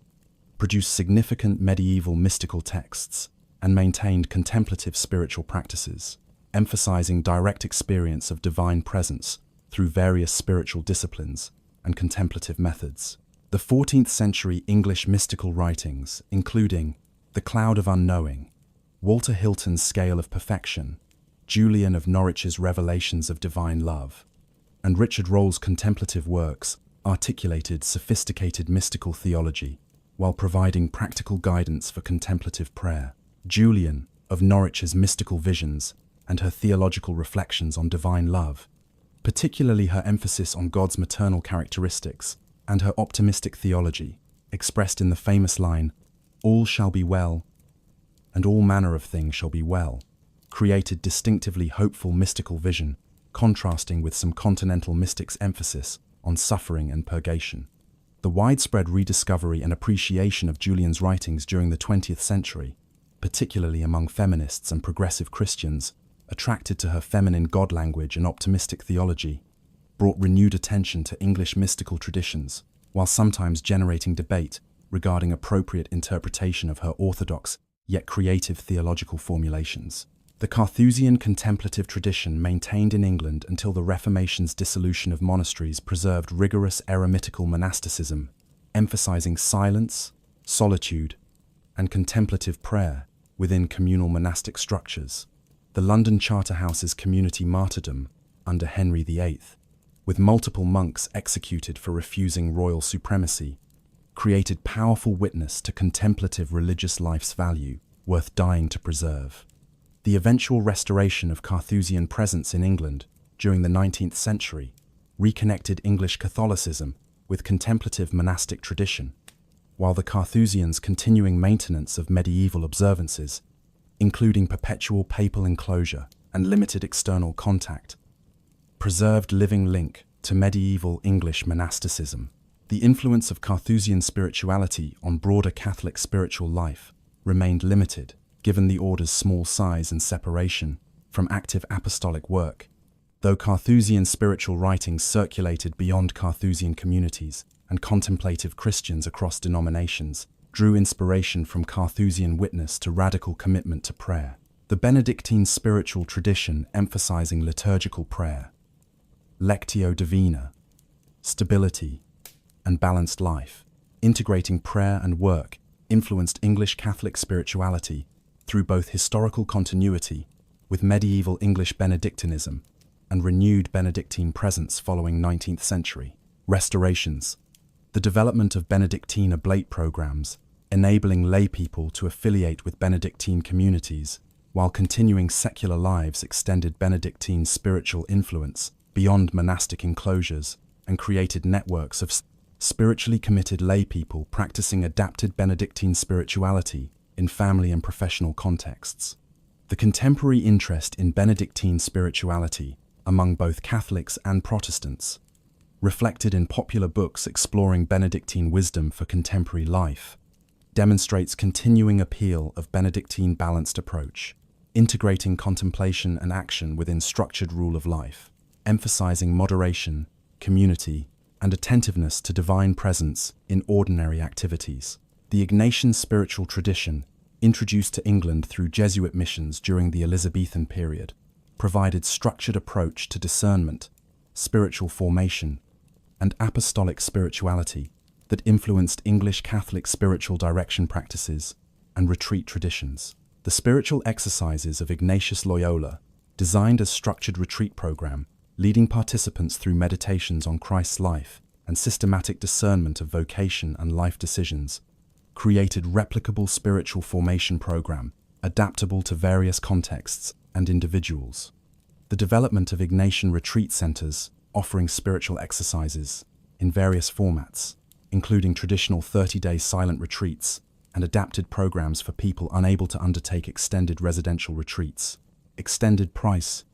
Ignatian spirituality's influence throughout English Catholic community. The Ignatian emphasis on finding God in all things and discerning God's will through attention to interior spiritual movements provided theological foundation for engaged spirituality, integrating contemplation with active social engagement. The tensions between contemplative and active dimensions of Christian spirituality, between withdrawal from world for focused prayer and engagement with world for service and transformation, characterized ongoing debates regarding appropriate Catholic spiritual emphases and proper balance between these complementary but sometimes competing impulses. The monastic spiritual tradition, privileging contemplation, silence, and separation from worldly concerns, contrasted with active apostolic spirituality, emphasizing engagement, service, and transformation of social structures. The integration of these dimensions within individual spiritual lives and across Catholic community required navigation between extremes of world-denying quietism and unreflective activism, lacking spiritual foundation. The Second Vatican Council's emphasis on universal call to holiness affirmed that contemplative depth and apostolic engagement belong to all Christians, regardless of state of life,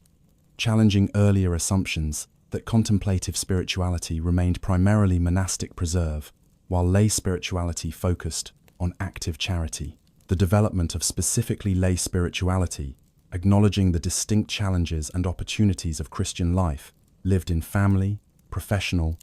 and civic contexts rather than religious communities or clerical ministry, represented significant 20th century development, addressing theological and pastoral questions regarding lay vocation. The earlier assumptions that laity pursued inferior spiritual path compared to religious life and priesthood, reflected in language describing religious life as state of perfection, implying lay life's spiritual inadequacy, gradually gave way to recognition that lay Christians pursued authentic Christian holiness through their particular circumstances and vocations. The theological articulation of lay spirituality emphasized sanctification through ordinary activities, including family life, professional work, and civic participation, rather than requiring imitation of clerical or monastic spiritual practices developed for different life circumstances. The practical development of lay spirituality resources, including spiritual direction, adapted to lay circumstances, retreat programs addressing lay concerns, and spiritual writing exploring lay experiences, contributed to maturing lay Catholic spiritual culture. The intellectual history of English Catholicism encompassed both periods of significant theological and philosophical production, contributing to universal Catholic intellectual tradition, and periods when persecution, marginalization, and limited resources constrained English, Catholic, intellectual life.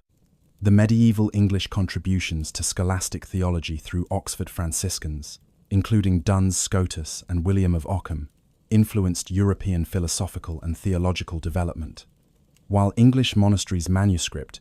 production and educational activities supported broader intellectual culture. The controversies surrounding Oxford theologians' heterodox positions, including Wycliffe's challenges to transubstantiation and ecclesiastical property, demonstrated both vitality of English theological speculation and dangers of theological innovation lacking ecclesiastical authorization. The Reformation period's polemical literature, produced by both Catholic and Protestant controversialists, created extensive theological argumentation, addressing contested doctrines, while the literature's polemical purposes limited its constructive theological contribution. The recusant period's intellectual life, constrained by English Catholic exclusion from universities and need to educate clergy in continental seminaries, nevertheless produced significant apologetic literature defending Catholic positions, while English Catholic philosophers, including Thomas Hobbes, though not themselves Catholic, engaged with Catholic intellectual traditions in developing political and philosophical systems. The establishment of English Catholic institutions, including seminaries and colleges on the continent, created educational infrastructure, supporting intellectual life in exile, while English Catholic students at continental universities participated in broader European Catholic intellectual culture. The intellectual isolation from mainstream English cultural and intellectual life during the exclusion period created disadvantages, as English Catholic thinkers lacked access to developments in English philosophy, science, and literature, while the defensive posture required by Catholic marginalization channeled intellectual energies toward apologetics rather than creative, theological, and philosophical development. The Catholic intellectual revival following emancipation enabled renewed Catholic engagement with English intellectual culture through Catholic participation in academic life, production of scholarly historical and theological works, and Catholic contributions to philosophical debates. The Oxford movement converts intellectual contributions brought sophisticated minds formed in Anglican academic culture to Catholic service, while their continued engagement with Anglican and broader intellectual worlds maintained Catholic intellectual relevance despite continuing social prejudices. The establishment of Catholic intellectual journals, including the Dublin Review, the Rambler, and later, the Tablet, provided forums for Catholic intellectual discussion, while the journal's varying editorial positions reflected diversity of Catholic intellectual opinion. The tensions between ecclesiastical authorities' concern for theological orthodoxy and intellectuals' desire for free scholarly inquiry generated conflicts when Catholic scholars' historical or theological investigations produced conclusions challenging official positions or popular Catholic assumptions. The modernist crisis of the early 20th century, though centered primarily in continental European Catholicism, affected English Catholic intellectual life through condemnations of Catholic scholars whose historical critical biblical scholarship or philosophical adaptations to modern thought exceeded boundaries acceptable to ecclesiastical authorities. The papal condemnation of modernism through the Decree Lamentabili and encyclical Pascendi in 1907 initiated period of intellectual repression, affecting Catholic scholarship through requirements for anti-modernist oaths, ecclesiastical censorship of publications, and informal surveillance discouraging theological innovation. The chilling effect on Catholic intellectual life inhibited creative theological work while encouraging intellectual timidity and adherence to neo-scholastic orthodoxies that dominated official Catholic theology until Vatican Council. The rehabilitation of historical critical biblical scholarship and renewed theological creativity authorized by Vatican Council enabled recovery from modernist crisis's intellectual constraints, while the Council's positive engagement with modern thought reversed earlier defensive postures. The development of Catholic universities and colleges in England during the 19th and 20th centuries created institutional bases for Catholic higher education and intellectual life, though the institution's histories involved struggles with financial sustainability, government recognition, and clarification of institutional identities, balancing Catholic character with academic credibility. Haythrop College's history as Jesuit institution training clergy evolved into Constituent College of University of London, providing theology education within secular university context before its controversial closure in 2018. The establishment of various Catholic colleges within English universities created Catholic intellectual presence within secular academic institutions. while integration into broader university structures sometimes created tensions regarding Catholic identity and intellectual freedom. The contemporary Catholic intellectual presence in English universities occurs primarily through individual Catholic scholars rather than distinctively Catholic institutions, reflecting both Catholic integration into mainstream academic life and loss of separate Catholic intellectual institutional infrastructure. The Catholic engagement with science and reason, despite popular narratives portraying inevitable conflict between Catholic faith and scientific inquiry, demonstrated complex relationship involving both theological resistance to particular scientific claims and Catholic intellectual contributions to scientific development. The Catholic theological resistance to heliocentrism during the early modern period and later initial resistance to evolutionary theory reflected genuine tensions between scriptural interpretation, traditions, and new scientific findings, requiring theological adjustment, though such conflicts typically resolved through reinterpretation of scripture and theological frameworks accommodating scientific discoveries.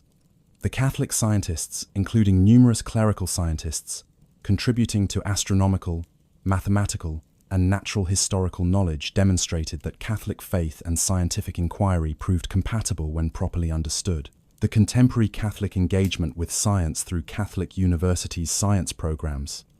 papal scientific academies, and Catholic scientists' participation in cutting-edge research across disciplines demonstrates Catholicism's acceptance of modern science, while Catholic bioethics and philosophical engagement with scientific methodology maintains critical perspective on scientific ideologies, claiming science alone provides valid knowledge. The role of Catholic women throughout English Catholic history, though often marginalized in historical narratives, focusing on male clerical and political activities, encompassed crucial contributions to Catholic survival during persecution, maintenance of Catholic devotional culture, education of children in faith, and various forms of religious leadership within constraints imposed by patriarchal structures. The recusant women who maintained Catholic practice within families, despite husbands' conformity, sheltered priests at enormous personal risk, and ensured transmission of Catholic faith to children, despite legal prohibitions, demonstrated women's essential roles in Catholic survival. The women's religious orders providing education for Catholic girls, staffing hospitals and charitable institutions, and maintaining contemplative prayer created distinctive female religious spaces and leadership roles within male-dominated institutional structures. The debates surrounding women's ordination during late 20th and early 21st centuries highlighted continuing tensions between feminist calls for equal access to all ministries and official Catholic teaching, restricting ordination to males, with disagreements regarding whether ordination prohibition reflected essential theological truth or changeable disciplinary tradition, generating significant controversy. The Catholic feminist theology, developing from 1970s onward, challenged patriarchal assumptions within Catholic theology, liturgy, and institutional structures while seeking to recover women's historical contributions, develop theological anthropology, affirming women's full humanity, and reimagined church structures, enabling women's full participation. The creative theological work examining feminine dimensions of God, recovering female saints and mystics, and developing woman-centered approaches to theology, spirituality, and ethics enriched Catholic intellectual life, while generating controversy regarding appropriate limits of theological innovation. The practical advocacy for expanded women's roles, including female altar servers, lay ecclesial ministry positions, and various leadership roles achieved partial success in expanding women's visible participation, while structural barriers, including clerical monopoly on governance, authority, limited women's institutional power. The ongoing debates regarding women's proper roles within Catholicism reflect broader cultural conflicts regarding gender equality, while specifically Catholic theological commitments regarding priesthood, authority, and tradition shape distinctively Catholic dimensions of these debates. The Catholic martyrs from the Reformation period through the 20th century provided powerful witnesses to faith worth dying to preserve, while their commemoration shaped Catholic identity and memory.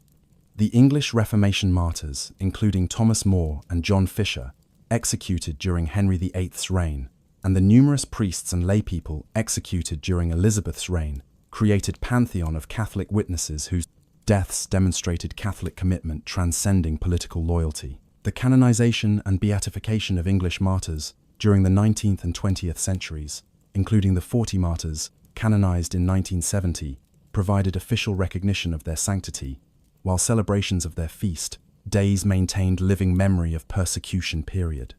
The interpretation of martyrs' significance involved tensions between triumphalist narratives, presenting martyrs as heroes, defeating Protestant heresy, and more nuanced historical understanding, recognizing complexity of religious protests, conflicts, and acknowledging Catholic violence against Protestants. The 20th century martyrs, including those killed during Spanish Civil War and various missionaries martyred in mission territories, demonstrated that martyrdom remained contemporary reality rather than merely historical memory. The cult of saints within English Catholicism beyond martyrs encompassed veneration of universal saints, recognized throughout Catholic Church, and particular devotion to saints with English connections, or particular relevance to English Catholic concerns. The Anglo-Saxon saints, including Bede, Cuthbert, and numerous others, maintained connection to pre-Reformation English Christian history, while providing saintly models from English cultural contexts.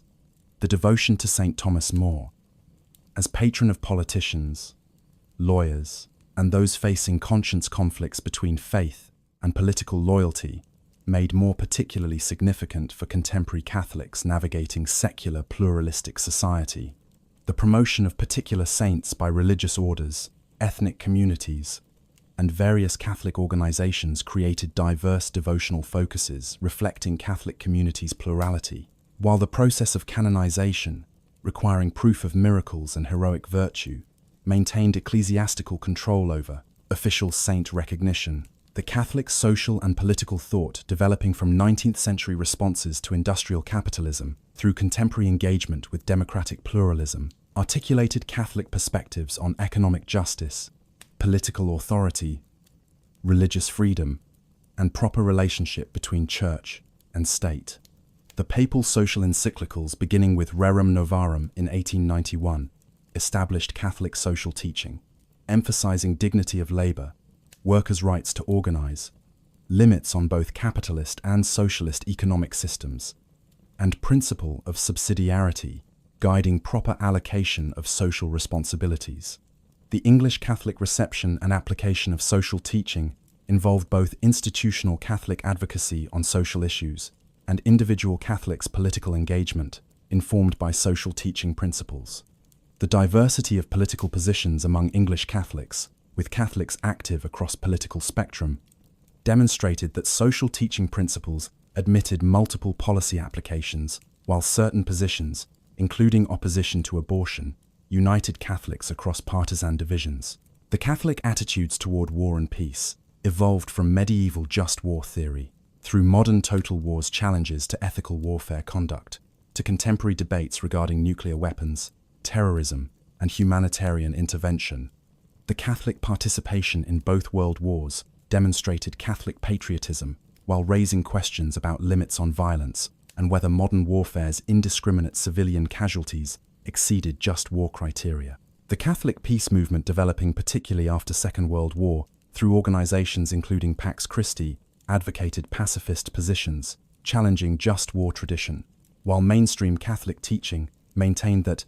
legitimate self-defense permitted armed force within strict ethical limits. The debates regarding nuclear weapons morality, with arguments that nuclear deterrent strategies' willingness to target civilians inherently violated just war principles,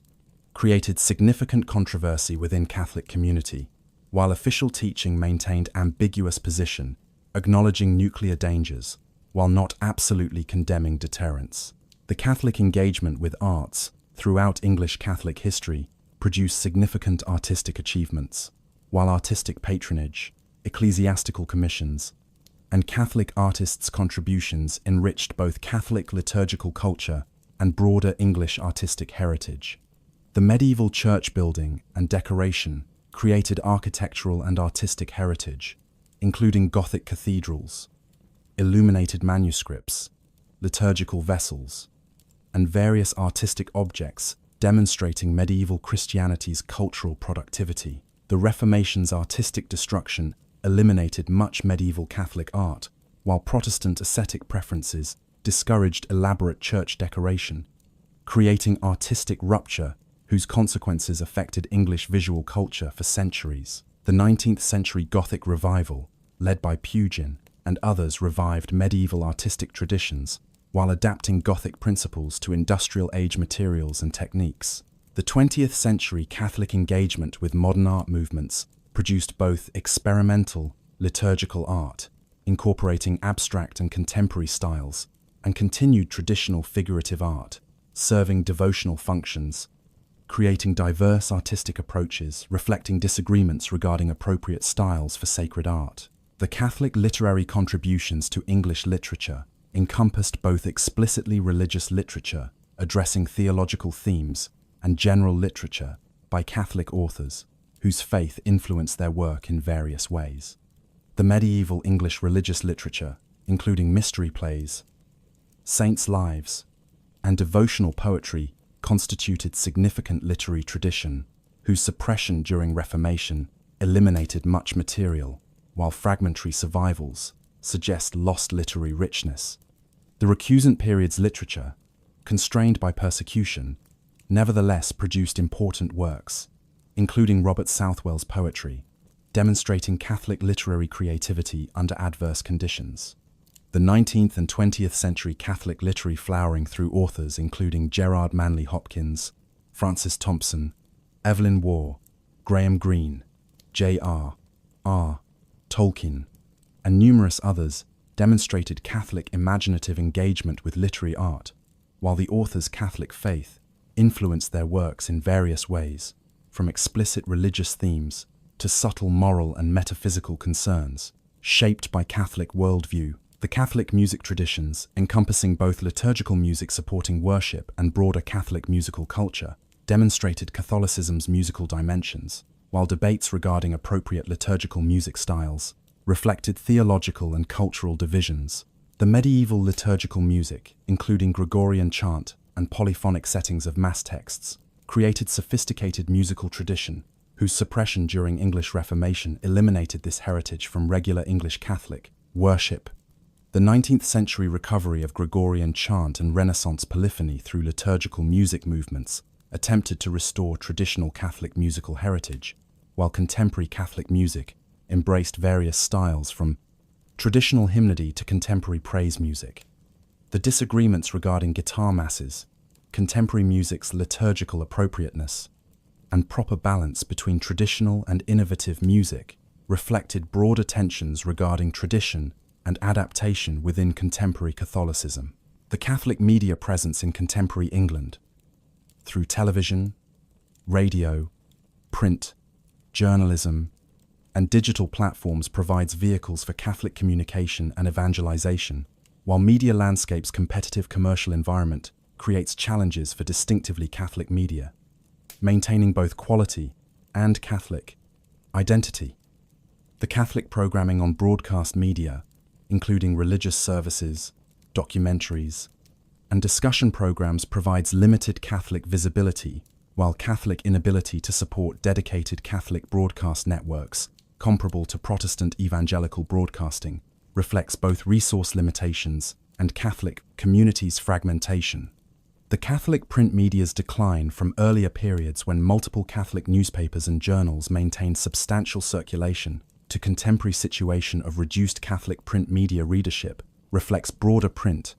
media decline and Catholic communities' reduced institutional density. The digital media opportunities, including podcasts, YouTube channels, social media presence, and various online platforms, enable Catholic content creation and distribution at relatively low cost, while the effectiveness of such efforts varies enormously, depending on production quality, content value, and promotional effectiveness. The Catholic approaches to bioethical challenges posed by reproductive technologies, genetic manipulation, end-of-life care, and various medical interventions applied. Catholic moral theology, emphasizing human dignity, natural law reasoning, and protection of vulnerable life from conception to natural death. The Catholic opposition to abortion, euthanasia, and various reproductive technologies, including in vitro fertilization, reflected consistent life ethic, valuing human biological life. While critics charged that Catholic positions inadequately considered women's autonomy, quality of life considerations, and suffering relief, the development of Catholic healthcare ethics, addressing questions regarding appropriate medical treatments, resource allocation,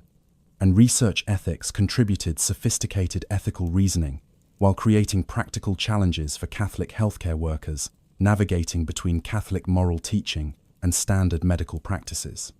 The establishment of healthcare ethics committees and Catholic bioethics institutes provided institutional support for ethical deliberation, while the complexity of contemporary bioethical issues required ongoing moral reasoning, applying traditional principles to novel circumstances. The Catholic education beyond schools encompassed adult faith formation, sacramental preparation programs, religious education for Catholic students attending non-Catholic schools, university Catholic societies, and various educational initiatives addressing diverse learning needs and contexts. The rite of Christian initiation of adults, implementing Vatican Council's restored catechumenate, provided structured program for adult conversion and formation, combining doctrinal instruction, spiritual formation, liturgical participation, and community integration. The varying quality of RCIA programs across parishes reflected different implementation approaches and resource availability, while successful programs created vibrant communities supporting adult converts' integration into Catholic life. The marriage preparation programs required for couples seeking Catholic weddings attempted to provide relationship education, theological reflection on sacramental marriage, and practical guidance, while limited program duration and couples' varying levels of Catholic commitment affected effectiveness. The various adult education programs, including Bible study groups, theology courses, and special interest programs, served Catholics seeking intellectual engagement with faith, while participation levels suggested that most Catholics lacked interest in formal adult religious education. The historical memory of English Catholicism encompasses both painful recollections of persecution and suppression and proud celebrations of survival and resilience through centuries of marginalization and hostility. The commemoration of recusant ancestors who maintained Catholic faith despite legal penalties and social ostracism creates narratives of heroic fidelity, contrasting with Protestant national narrative, emphasizing religious liberty, anti-Catholic themes. The tensions between historical grievances and contemporary ecumenical cooperation require careful navigation, as Catholics balance acknowledgement of past injustices with commitment to present reconciliation. The academic historical scholarship examining English Reformation and Catholic history has moved beyond confessional apologetics toward nuanced understanding, recognizing complexity of religious changes and acknowledging both continuities and ruptures. Though popular Catholic historical consciousness often retains simplified narratives, emphasizing Catholic victimization and Protestant oppression, the relationship between English Catholic identity and broader English national identity involves complex negotiations between Catholic particularity and participation in shared national culture, history, and institutions. The historical construction of English national identity, incorporating Protestant religion as essential element, created tensions for Catholics, whose religious allegiance to Rome complicated claims to full English identity. The gradual Catholic integration into English society following emancipation enabled Catholics to participate fully in national life while maintaining distinctive religious identity, creating dual identities as both English and Catholic, requiring continual balance and integration. The contemporary multiculturalism and religious pluralism have somewhat reduced Protestant monopoly on English identity, while creating new questions about whether religious identities should receive recognition in public square or remain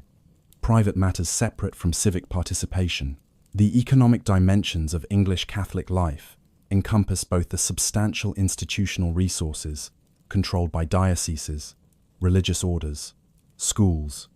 and charitable organizations, and the economic circumstances of individual Catholics whose class positions influence religious practice and institutional participation. The working-class Catholic communities historically concentrated in industrial areas developed distinctive cultures, combining religious practice with labor, solidarity, and ethnic identity,